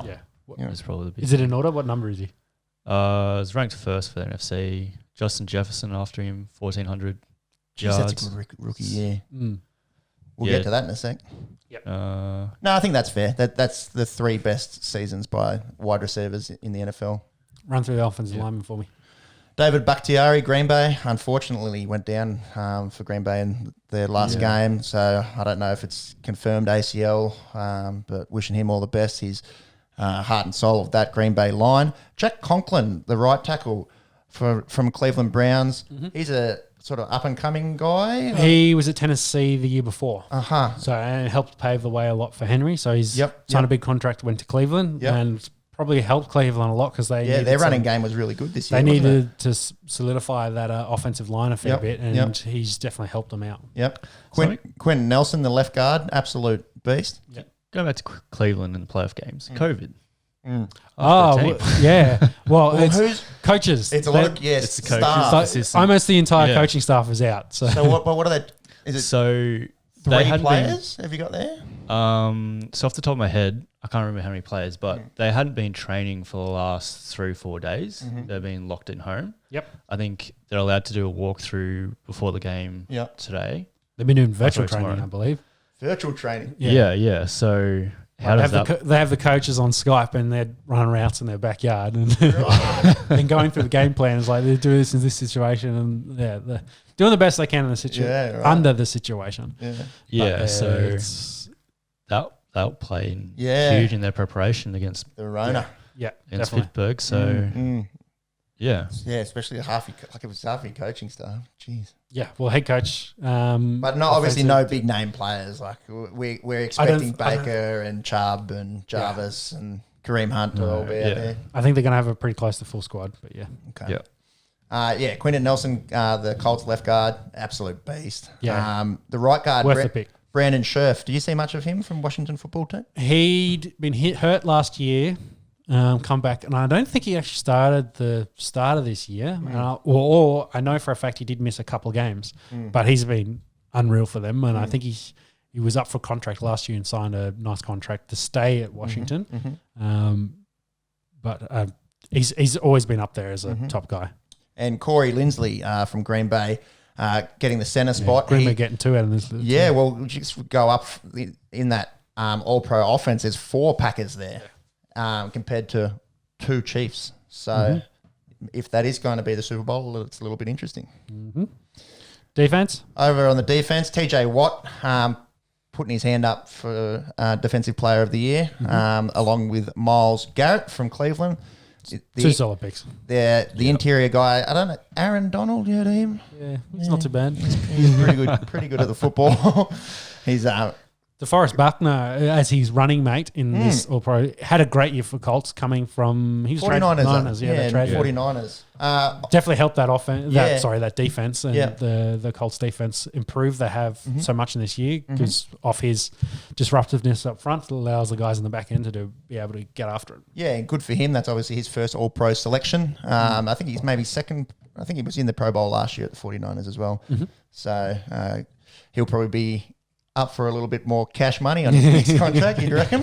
Yeah. The linebackers, Fred Warner of the 49ers, Bobby Wagner, we mentioned before, from Seattle, and Darius Leonard from Indianapolis. All great selections. Yeah, all good. And Darius Leonard is only 3rd season now, I think, in the NFL, or 4th. He's not No, I'd say 3rd. Yeah. Yeah. I was thinking actually maybe it's his 2nd. I think it's his 3rd. yeah, Yeah, he was and only I'm pretty drafted sure. around- And I think straight into the Pro Bowl as a rookie and Pro Bowl last year. He's a and great find for them. first All-Pro selection for him, I believe. He's very fast. Covers a lot of ground. Yep. Young Darius Leonard. You got any stats there for him? I think it was his 3rd season. Yeah, it's 3rd season. Yeah. He's just a tackling machine. Oh, definitely. Yeah, 122 tackles this season, 76 solo. Yeah, I think, Less than I thought. yeah, Zach 3 sacks, gets in there. Cunningham, I think, led the Only league played with 14 165 touchdowns. 165 touchdowns. Jeez. Tackles. Starts with T. It's close enough. Yeah, I gotcha. Any other linebackers you'd want to throw into that conversation? Zach's probably the only other one. Levante David, he was hurt a little bit this year, I think, based on talent probably from the Bucks. No one else comes to nothing's mind jumping out there.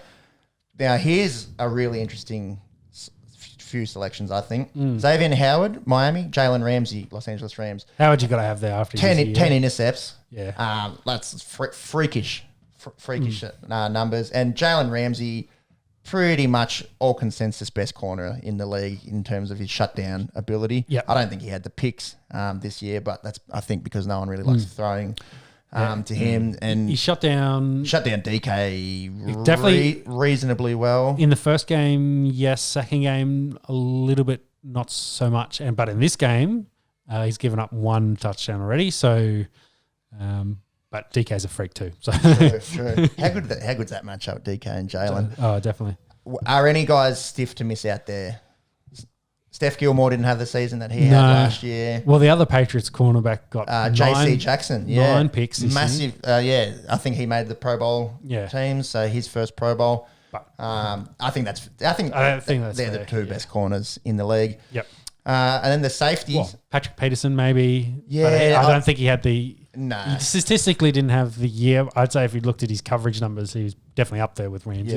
Yeah. Yep. Because I know he also had shut DK down too. I think he had like 2 catches when he faced DK. What I want to know is why they picked 3 receivers but 2 corners. A lot of teams, their standard package is a nickel package. They've gone with 3 safeties. 3 safeties. But so getting Buda Baker in there is he's a rookie, I think, this year. No, rookie last year. Last year, okay. Yeah. But he had an unreal year, of course. Fitzpatrick. Rookie last year? No, we're way off here. This is 4th season. 4th season. Yeah. Really come on strong though this year. Kind of Yeah. blown up for the Cards, which has been good for them. And you're quite a large, strong safety. Often plays as like a sub linebacker. Minka Fitzpatrick and the Honey Badger Tyron Matthew from Kansas City. Here's an interesting one of contention. Jamal Adams, the most sacks ever by a defensive back. Missed a couple games this year though. Missed a few games. Yeah. Maybe that makes it more impressive. Yeah. Justin Simmons though, the only safety to play every snap again this year. He played every single snap. Yeah.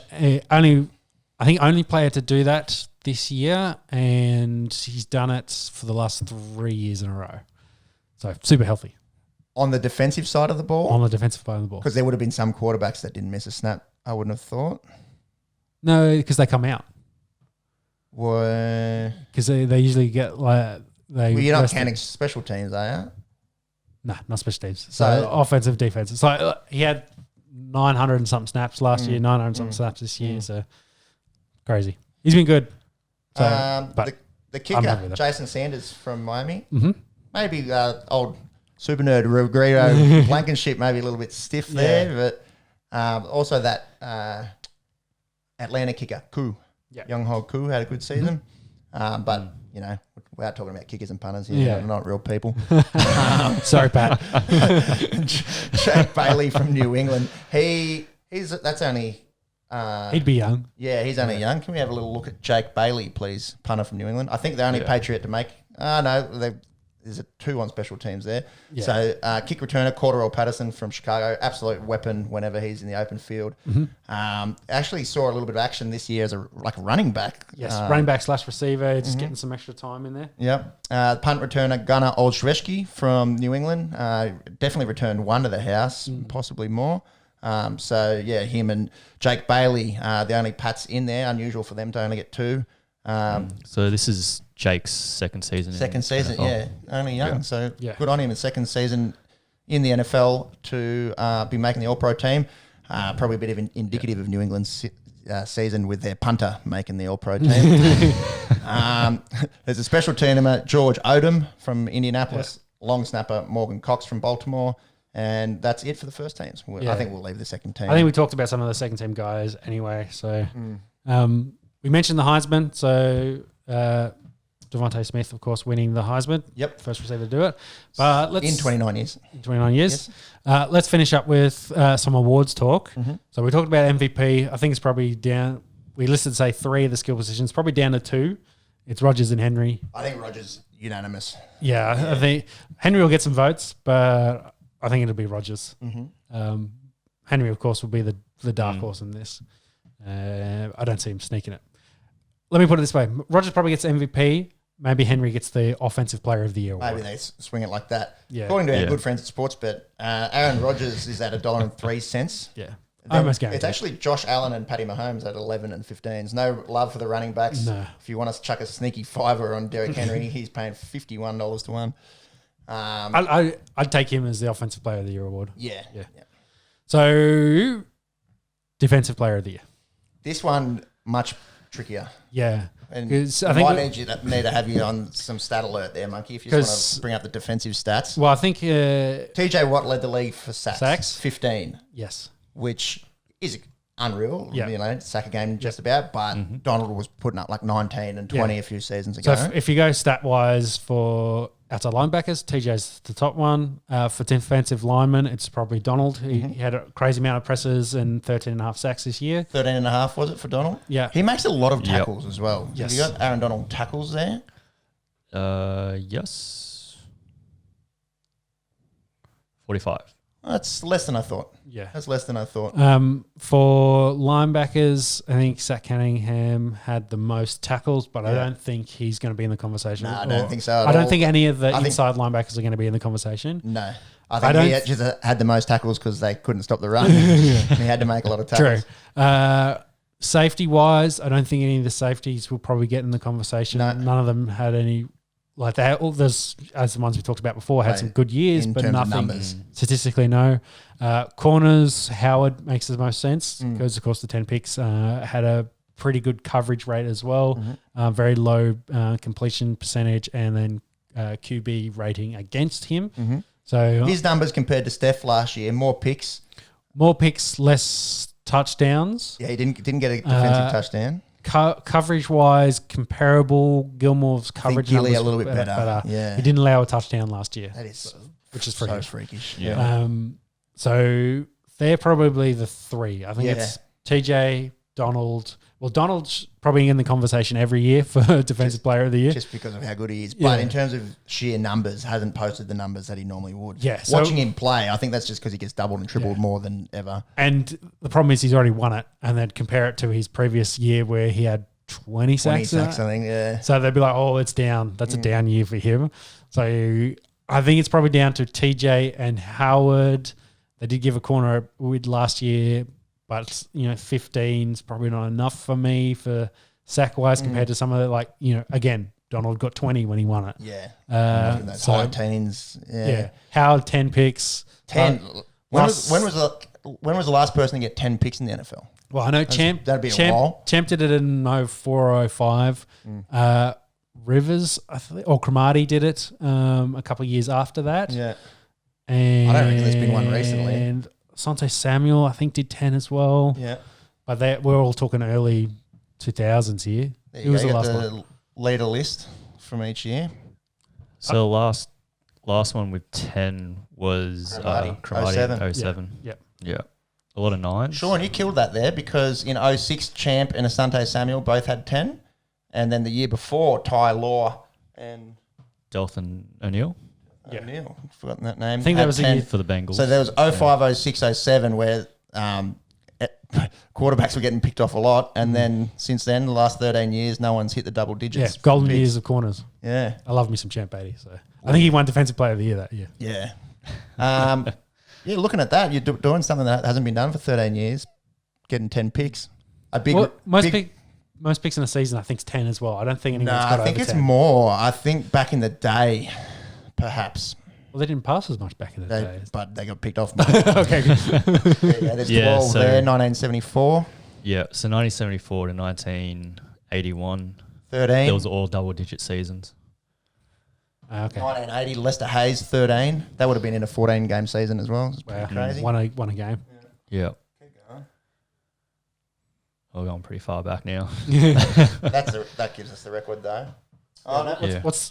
No. Dick, the Night Train Lane, back in 1952, 14. 14. There you go.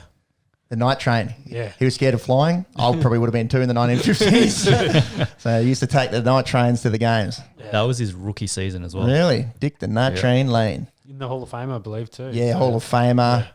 They reckon really hard-hitting corner as well.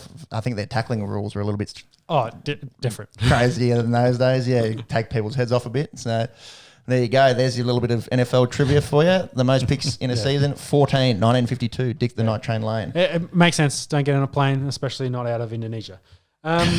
Ooh, that's a bit pressing, that one. So to finish off then, Offensive Player of the Year. I'll go Henry, Yeah, if it's... Mahomes and Allen maybe come back into the conversation. Yep. Maybe you give it to Rodgers and you double up. I don't think they usually do that. I think they try and separate them. Yeah, they try to separate it out. So I think Henry makes sense. Adams is probably the other one. And then you've probably got a few other receivers you could throw on that. I don't think enough running backs got high enough rush yards. I think Cook was only. Cook had a good year. He was but the only other one he to was go still- over 1,500. Yeah, he was still but- nearly 500 yards behind Henry. yeah. So it's Henry and Henry and the quarterbacks, I think. Yeah. I think for Mahomes, maybe Josh Allen. Yeah. I think it's safe bet. I'd give Henry. it to the king. Rookies. Rookie Good year offensive. for rookies. Good yeah, year for rookies. definitely. Offensive. Justin Jefferson had an awesome year. Justin Herbert had an awesome year. Most Yep. touchdowns by a rookie ever, which is pretty crazy considering Set franchise records. over yeah, there. the rookie seasons that guys like Luck and Manning had. Yep. So yeah, hard to go past him, I guess. But yeah. So Justin Jefferson's for year was so good. quarterbacks. Joe Burrow hurt. Yeah. Yeah. It'd have to. Was looking good, but hurt. Tua didn't play enough. No. No. Who was the other one? There was one in between them. NFL draft. There's four picks taken there. Job was one. Then you Yes. had Tua and Herbert together. Yes, Who was the one there was one in the middle, wasn't there? probably. Fuck. Who- They can't have played too good if we're not thinking of them on the top of our head. Jordan Love was taken in the first round. He was later. He didn't play too much. So we had Joe Burrow, Tua, Justin Herbert. No, okay. So it wasn't one. I'm imagining it. Yeah. Yeah. And then there's no one there till Love. Yeah. Yeah. So for quarterbacks, Herbert. Running backs. Clyde Edwards-Helaire was a little bit underwhelming. He was really highly touted this year. Yeah. I think he hit the wall a bit and they signed Bell as well. Yeah. And they to take his wear and tear He off. had 900 yards. I think he only found the end zone about 5 times. Dobbins didn't enough. Swift was hurt early, and then Peterson took a lot of his. So Swift probably not. No, I don't think any running backs. Gibson in the probably makes. he had like 12 touchdowns, didn't he? Yeah. He had a lot of touchdowns, but then of course got hurt towards the end of the year. If he continued, I think he maybe was in conversation. Mm-hmm. If we go What about wide, Jonathan Taylor? yeah, James Robinson from Jackson. Yeah, sneaky, undrafted. yeah, undrafted as well. Undrafted. Yeah, Yeah, nice monks there. He had He had over 1,000, didn't he? over Yeah. 7 touchdowns. Yeah, yeah, that's a smoky. that's a smoky. Is that better than Justin Herbert's season? No. So then if we move into the wide receivers, you've got Justin Jefferson, probably the best rookie season of a wide receiver. I think in terms of receiving yards, yeah. Yeah. And Like 1,400 receiving yards. I don't think any of the other guys, especially the big names, Ruggs and Judy, didn't. Ruggs was hurt a bit. Judy, not bad, but didn't get fed enough. underwhelming. Yeah. Brandon Ayuk hurt a bit. Yeah. Jalen Rager from the Eagles did nothing. No. So maybe there's a case for Justin Jefferson. I think Herbert wins this. Yeah. I think they'll look at those two. Yep. And if they don't want quarterbacks, then it'll be Justin Jefferson. I don't know why you wouldn't want a quarterback when he's throwing 30 touchdowns as a rookie. But True. Defensive rookie of the year, though, maybe a little bit harder. this is hard, actually. Yeah, because we just talked about the Pats corner. He got 9 picks. Was he a rookie? I believe I he's don't- not a rookie. I don't think so. Can you? I thought he was. I thought it was his JC Jackson.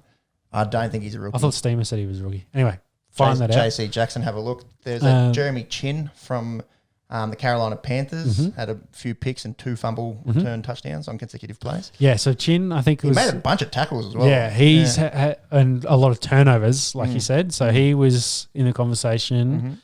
I don't think there was any linebackers of note. I'm trying to run through. In my head, I know Antoine Winfield from the Bucks had a reasonable year. Yes. I think Chase Young, of course, for the lineman is the Chase premier. Young's probably the favourite. Yeah. So I think How many sacks did he get?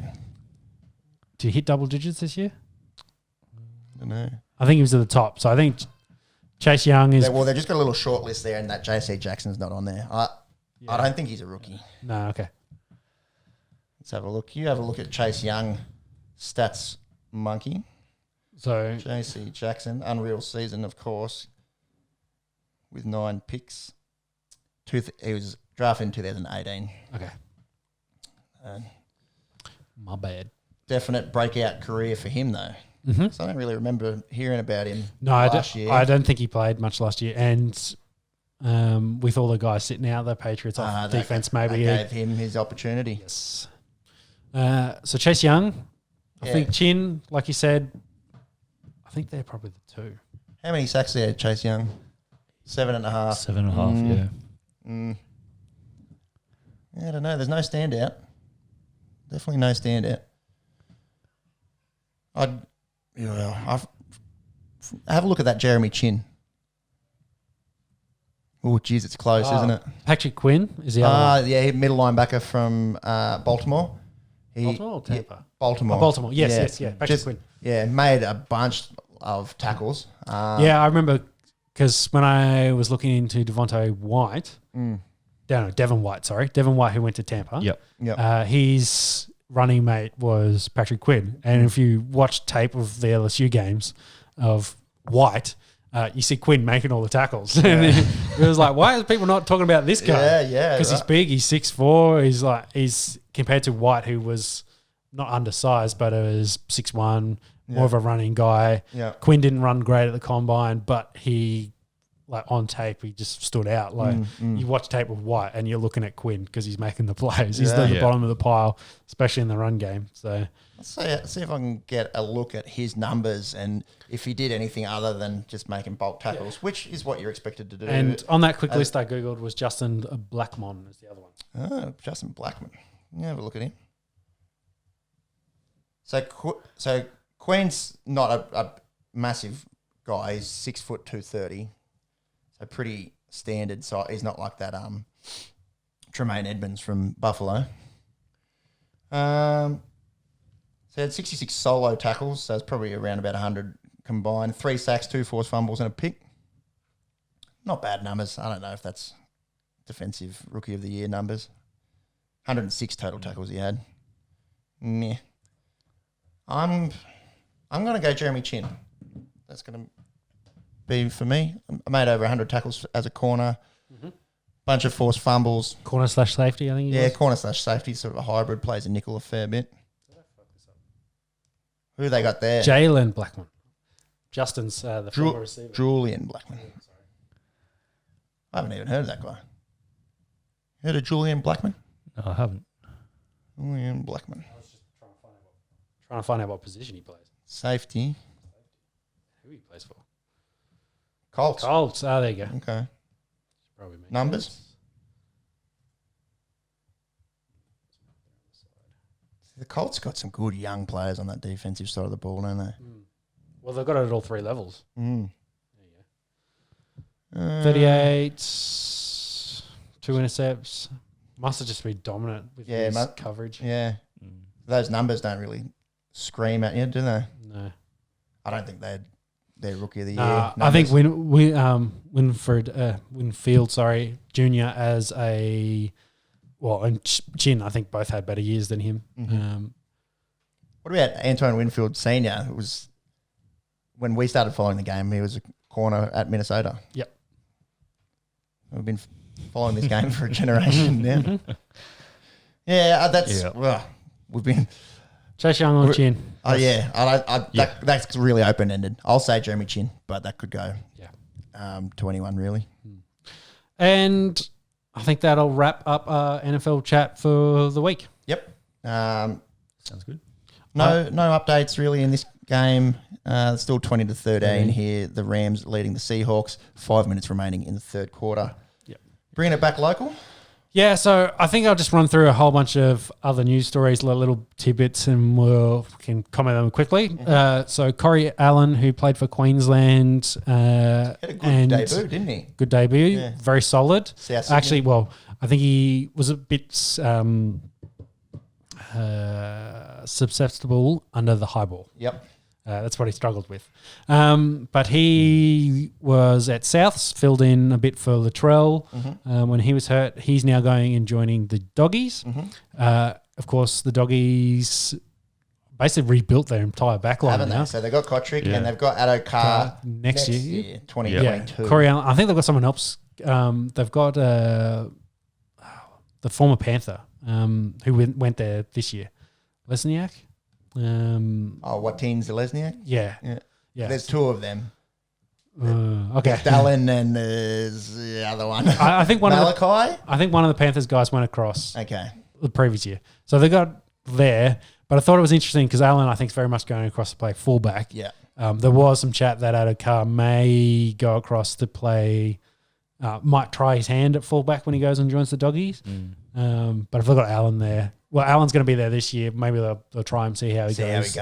And you've always got Alan Carr coming in the following year. What about me mate Gareth Widdop?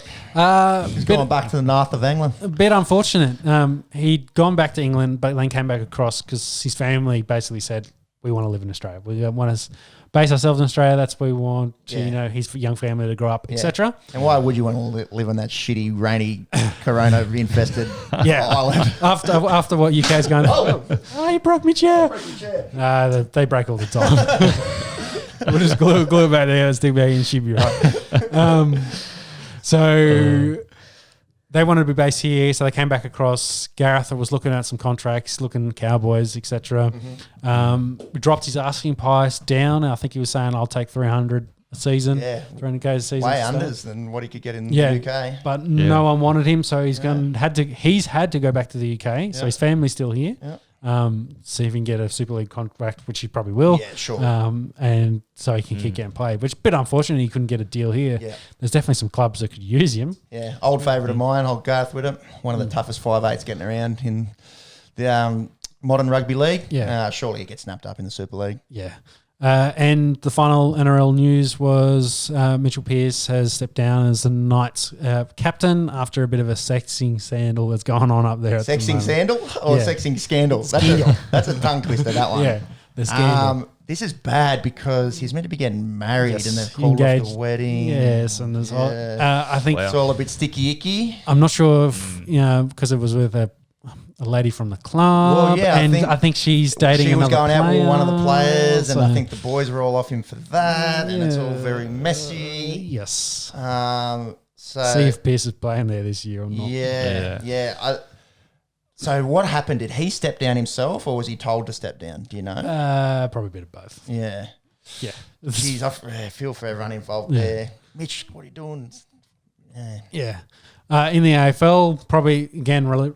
It's all relationship news. The only news in the AFL is bloody coaches getting divorces and love triangles. So and the general sent a dick pic, did he? Yes, I haven't seen that. He'd have a schlong on him, wouldn't he?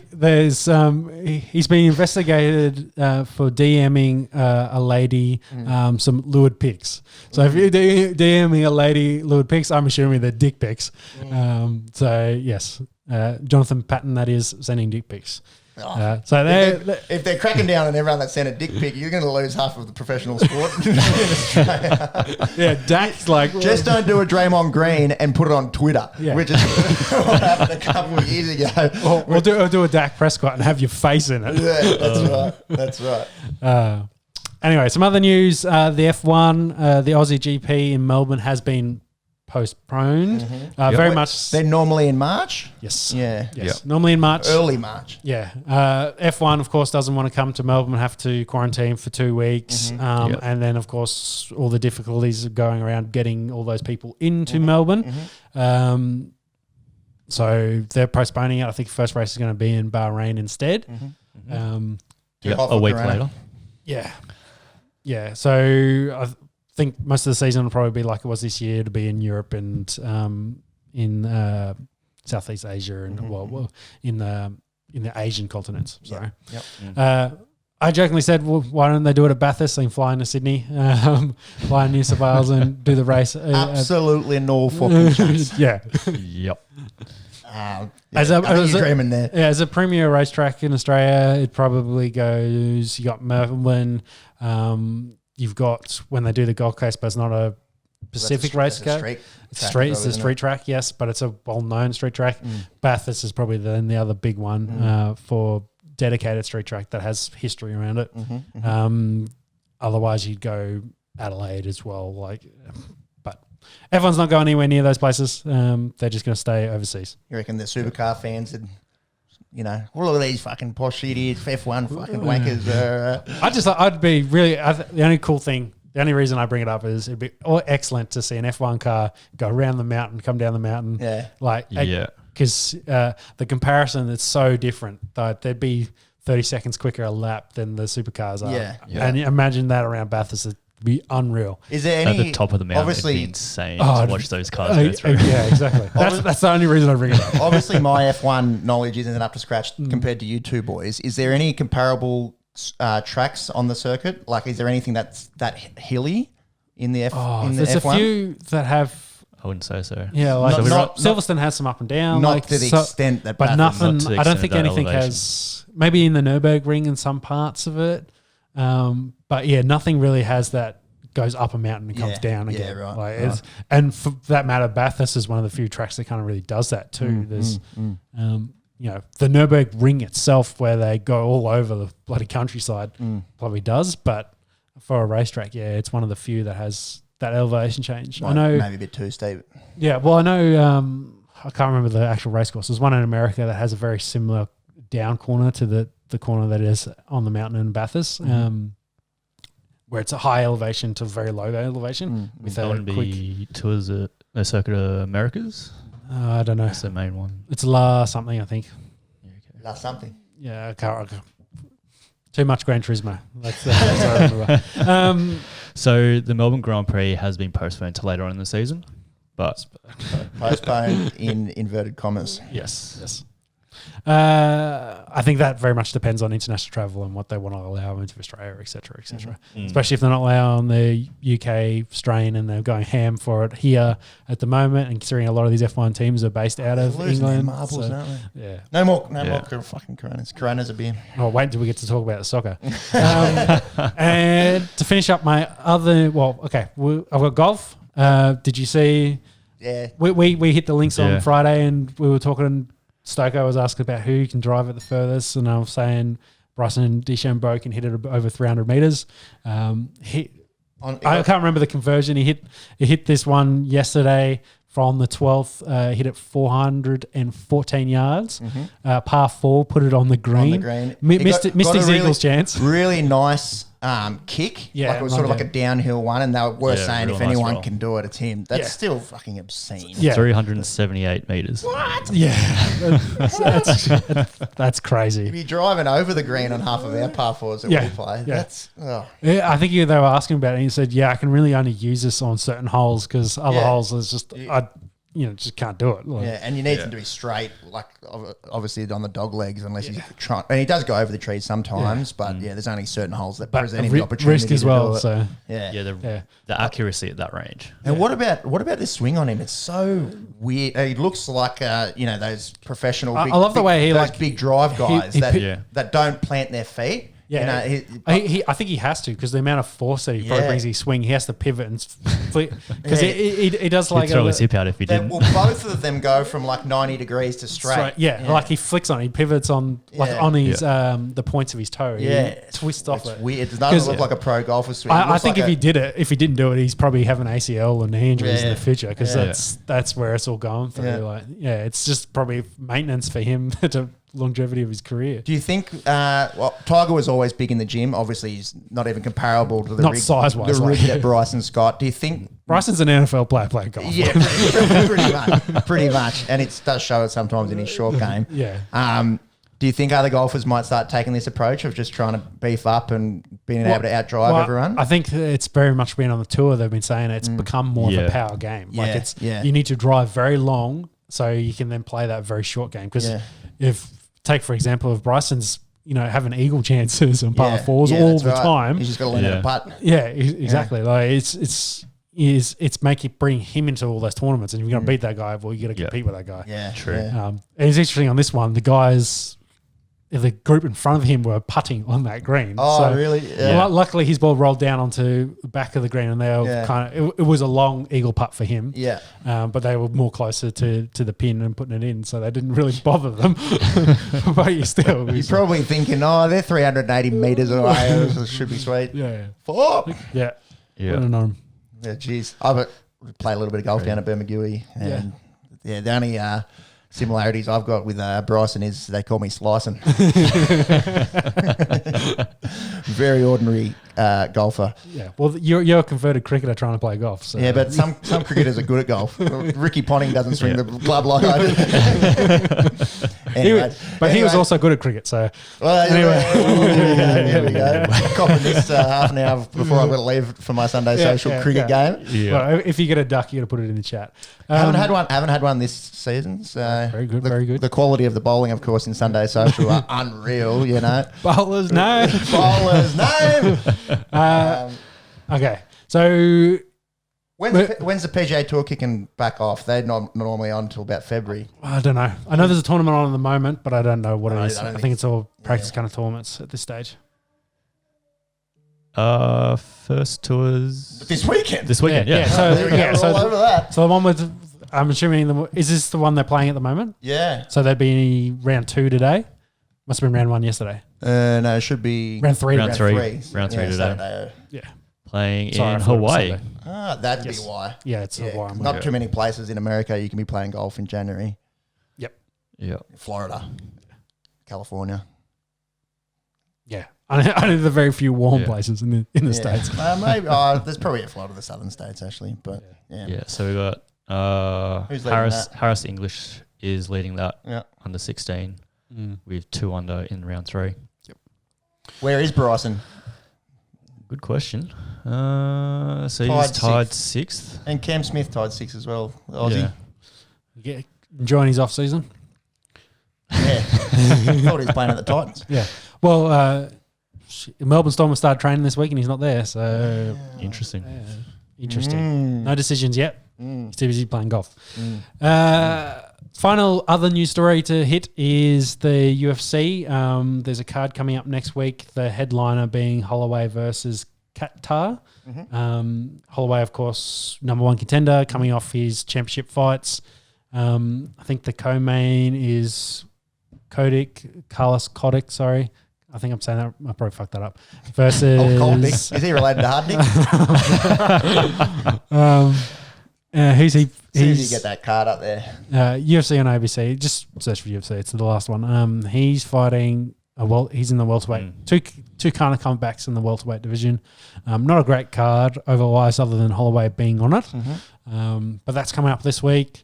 There's a following card the following week, and then McGregor Poirier is the End of the week month? after that. End of the month, yeah.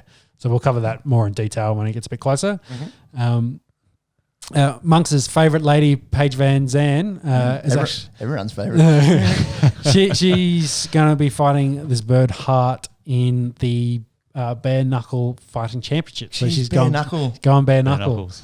It's Which, gotta ruin. Let me ruin that face. yeah, exactly. Oh, man, she that's- makes more money through Instagram. So Surely, yeah. dealing with cuts is probably not what you want in the face, but she obviously likes the fighting. Yeah. We'll Good keep on her her. going. Weapons going bare knuckle. Yeah. That shit's pretty crazy. Yes. It's, especially the knuckles, you get a lot of cuts with that. It'll be interesting to see how she goes over there in that.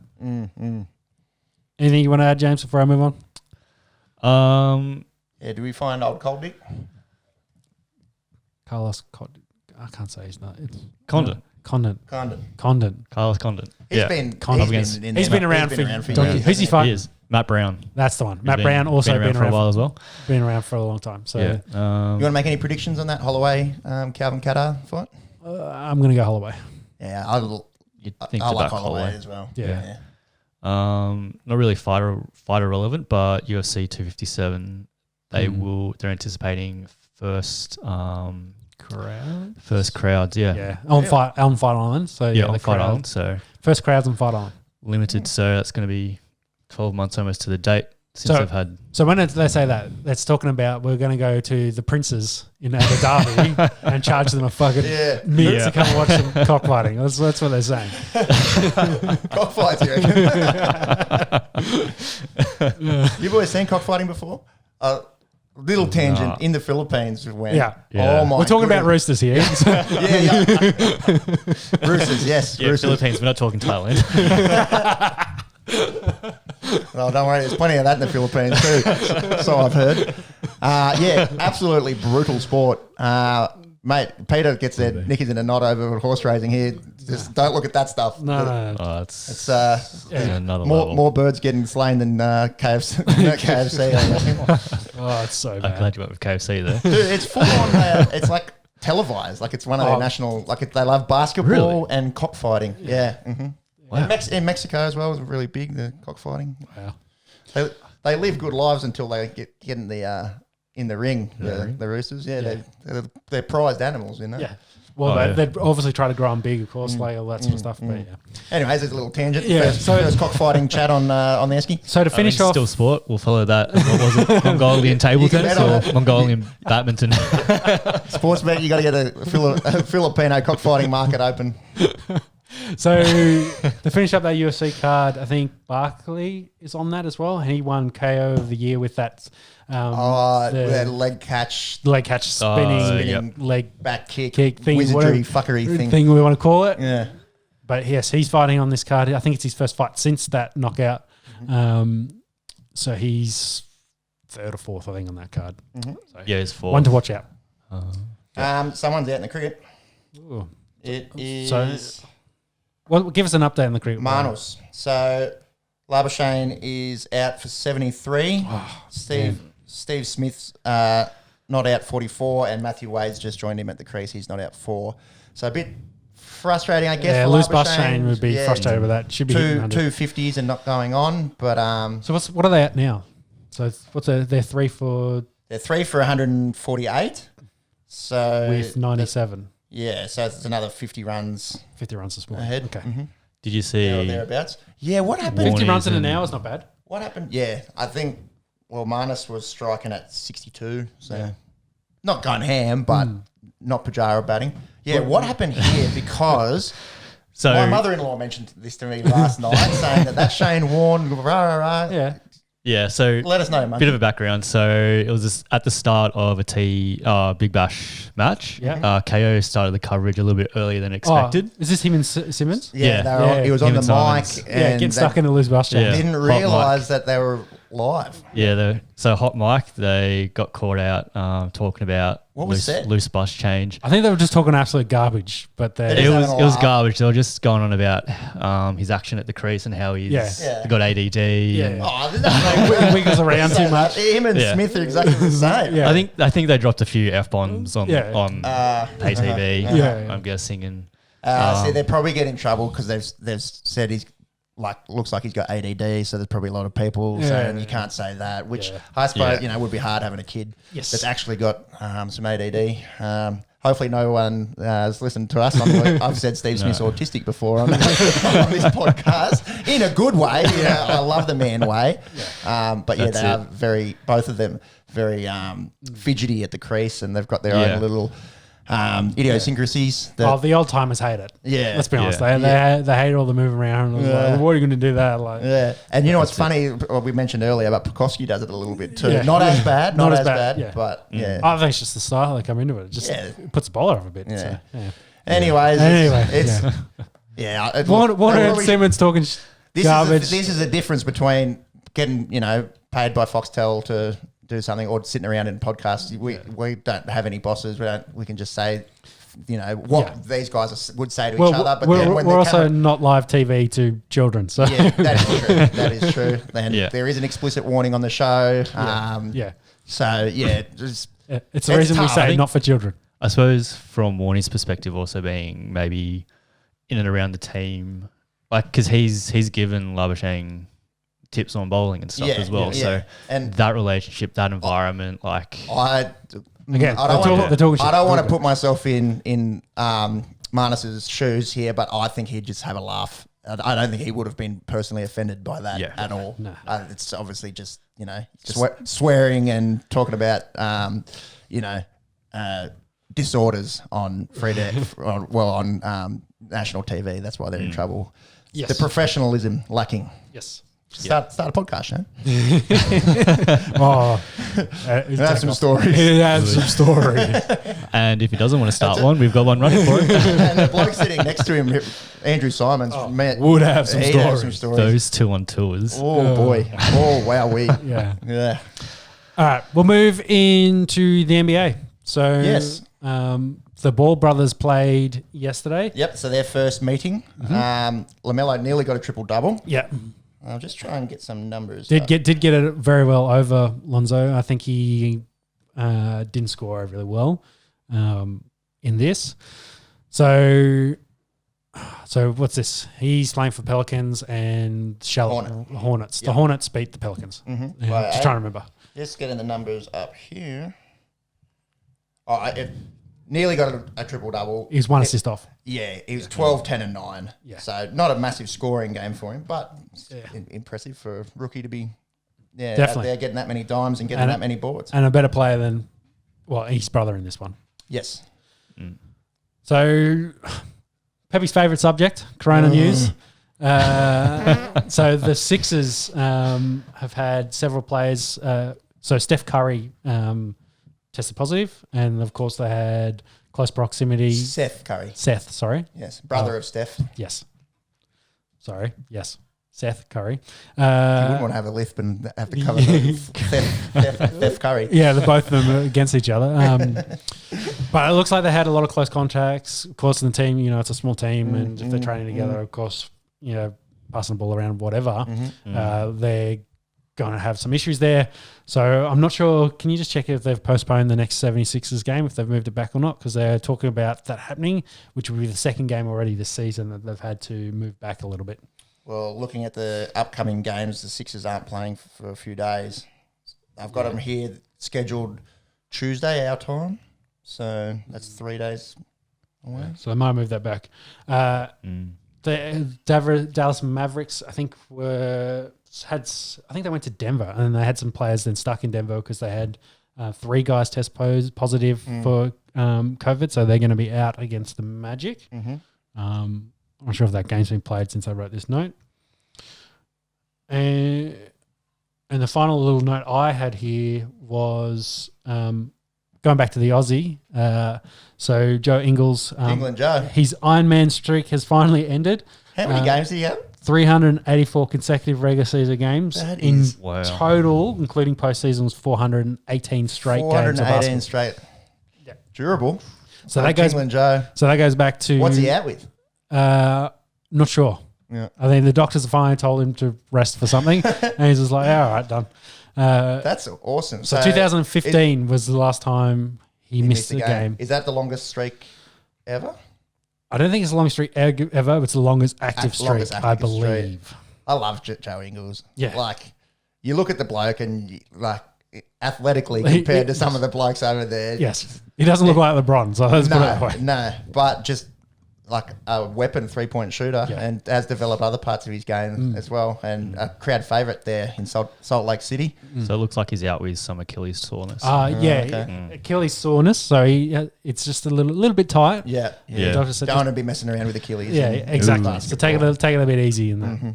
Yeah. So otherwise, top of the 2 conferences at the moment, the Sixers are at the top at 7-2, and Simmons has been in Embiid have been playing really, really well. Yeah, The support player with having extra shooters, it seems to have been a genius move by the front office there. Yeah. And of course, the Lakers on the other side are 7-3 at the moment is the top there. Yeah. So since the last podcast, the Lakers gone on a bit of a streak because they started off 3-2. Yeah. So they've gone 4-1 since we last spoke. Surprisingly, Anthony Davis isn't putting up big numbers. I think that they're just playing really well as a team. LeBron's still being LeBron. Also in the East there, the Boston Celtics are 7-3 and the Pacers are 6-2. Obviously very early days here in the NBA. Definitely very early. And yeah, it's just good to see basketball. I am a bit concerned about this Carolina virus, but yes. Yeah, because when they did the bubble last year, that was a bubble of only the playoff teams, wasn't it? It wasn't the complete league. But it was just before playoffs, so they canned the teams that could not make the playoffs. Completely couldn't make it. So there's still about 20 teams there at the start, and then how many teams is in the league? 21? 30. 30. Okay. Yeah. Okay. So 30. Oh yeah. yeah. So they canned. I'm thinking of soccer. Why am I thinking of soccer? I don't know. So there's 30 teams in the league. They canned the teams that couldn't make the playoffs. Yeah. Then they had the last little bit of the regular season, and then they sorted then out, the other teams got to go home, and they obviously have 8 from each conference play in the playoffs. 16 teams in the bubble. They're not going to play another 60 plus games. No, it's too hard. Too hard. 30 the teams. players would blow up as well. Yeah, long season. So. Yeah, yep. So yeah, we'll keep that NBA news coming through to you as it comes, and fingers crossed, no more positive COVID tests. Yes. Speaking of positive COVID tests. Yeah, so I think to finish up on our favourite subject, the EPL at the moment. So the note I had here, 40 positive tests were detected among top flight players in staff in the week between December 28th and January 3rd, so straight after Christmas. Yep. And 4 Premier League games have already been postponed. So then following that, the English Football League, which oversees 3 divisions below the Premier League, recorded 112 positive tests in total. Okay. So 112, that's amongst 60 teams. You got to think 3 divisions down there. Well, so it possibly sounds worse if you take the 40 number, across, say, 20 teams, they've got a starting 11. Yep. And those teams have probably got 20 guys, say, in camp. So say that's, if my math's right, 400 players a team?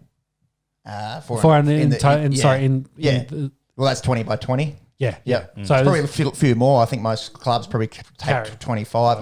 But of guys that play regularly, maybe. But to help my maths, the 440, that's 10%. 10% of the league. Yeah. So it's pretty full on. That's a high number. So we'll see what's going to happen with the EPL. Obviously, the UK going into some pretty stringent lockdowns now. And so technically their third lockdown, their first one was strict. Their second one, I think they didn't really give too much fucks about. This one looks like it's going to be as strict, if not more strict than their first one. They've got that new strain, the super strain. Yeah, the super spreader strain, which is blowing up cases for them. Like if you look at their map, it's vertical. So, of course, a problem, which is then going to be a problem for the EPL because I don't think they've played any games since the last time we talked about. I think there was an international round They played some Champions League games, I think. No, we have. Yes, there hasn't been any international. They just had a little break. They had a little break. Maybe a forced break a bit too. Especially, it's over New Year's, so they didn't play any over New Year's. When did we broadcast? It was Saturday last week, sorry. So they've had 3 games to finish off that round. So Leicester City 2-1 over Newcastle United, Man City 3-1 over Chelsea, and Southampton a massive upset over Liverpool 1-0, which means that Liverpool and United are top of the table now on 33 points, but United have a game in hand. Yes. Yep. Who knows? We've just got to hope that this, they can get on top of the virus and. Yeah, it would be a real shame if the season gets postponed or canned. But when you put it like that, 10% of the players in the top flight. Well, compared to, say, the NFL with all their cases. There'd still be 1%, probably 2%. Yeah, it's very low in that. Any of the other kind of sports, it would be interesting to see what the NBA's numbers are with they still growing. But because there's really no, what's a 10-a-side sport? That's similar. 10 aside? Yeah, nothing really. I can't really think of anything off the top of my head. Like I'm thinking the NRL and at 10. it's probably, stats. Like squad size, like team size and league size. There's nothing really kind of comparable that we could do a quick check of percentages. Yeah, it's always different as well. 10%'s a lot though. It is. How many players are on a lacrosse field? This guy over here. It's not 10. It's not 10. I reckon lacrosse is 8. 8? Yep. Technically in NFL, it is 11. It's the same. It's 11 aside, but it's roster size is pretty different. But the roster size is very different, and it's probably you got 22 starters versus 11. So, we will follow the EPL and see what happens in the coming weeks. I think at the moment they're still planning to play games because with some of their rules, I think production stuff it can go ahead. Professional sports can go ahead. No crowds, of course. There's games scheduled for Tuesday night over there, Wednesday morning our time. So see if they go ahead. And the other interesting thing I wanted to point out, just Leicester and Southampton running 3rd and 6th. They obviously still early days, but would love to see one of those teams playing in Europe. Leicester obviously just coming off a Champions League year. They've sort of, since winning the league a few years ago, been able to actually sort of establish themselves, not as a dominant team, but as a team that's always there and thereabouts. Yes. And Southampton probably haven't played European football for a very long time, if ever. So that's the problem when you win a championship. Usually guys want to pilfer your team for players. That definitely happened with Leicester City. Happened with Mahrez. Vardy's still there. But at least keeping some, and then of course probably following the same formula. They got them in that place, trying to get those other next generation into there and trying to maintain that, create that dynasty. How many of those guys are still there from that team? Vardy obviously was. Albrighton was, I think. Schmeichel was. It's maybe 3 or 4 guys. But that again also was 4 years ago, maybe. And there's a fair bit of roster turnover in these places. Sure is. That's about it. I think that's about it for all our news stories for this week. Score update in the cricket first. The cricket, I'll go first. Matthew Wade is out for 4. He's in trouble. Might be in trouble. Yeah, obviously Head getting the axe in favour of Wade staying in the team. Wade, he had only 13 in that first innings. Was looking to play his shots. And Cam Green comes to the crease. He's 5 not out. Smudgy 48. He got 0 in the first innings. So 21 ball duck. Pretty unusual to see. I was obviously trying to get established, but he got a bit of a peach from Bumrah. That LBW Cam Green. So that's 4 for now. Yeah, so 4 for 157. So not too much more improvement since the last update. Yeah, India maybe starting to come back into this. I'd say Smith needs to hang around. Yeah, we're still miles ahead. But if they were to say be able to polish tail 6 for 40 or something, then they might be back in the driver's seat. But keep it between that 250 to 300 with Smudge and Green at the crease, I'd say Australia's still well in front. Yeah, they need to get Smudge in soon if they want to get back into this. Get him out, yeah, for sure. And in the NFL, it's still 23-13 Rams with 9 minutes remaining. So not a whole lot of scoring since that since that first half, I should say. Well, I think the second quarter they scored all their points. Yeah, so yep. It's just been a field goal each, I think, since then. Yeah. Rams currently have the ball, so it'd be a big upset if they could rip this one off. And that'll do us, I think. Go Aussies. NFL playoffs would be interesting, and hoping that the virus situation over internationally, especially in England. Even here, hopefully it doesn't kick off again. Oh, mate, they'd be laughing at us, wouldn't they? They're going in lockdown. One case, one bloody case. And with that shit accent, we might say ciao for now. We'll see you next week. We'll talk about more the 4th test next week. Yeah, should be during the 4th test, which will be in Brisbane, according to me. You listening to me, Palaszczuk? Overs, unders? We did this last week. Where's it going to be? I'll say, I think they're more strict up there. I'll say they're going to have 5,000 people allowed. Yeah. I'm going to go, it's going to be in Sydney. Okay, that's bold. That's bold. That's bold, Carton. We'll see if it pays off. Yeah. And on that note, we'll see you next week. Yes. Yeah. Thank you all. Thank you for listening. Thank you. Bye. Bye-bye. Go Aussies. See ya. Bye.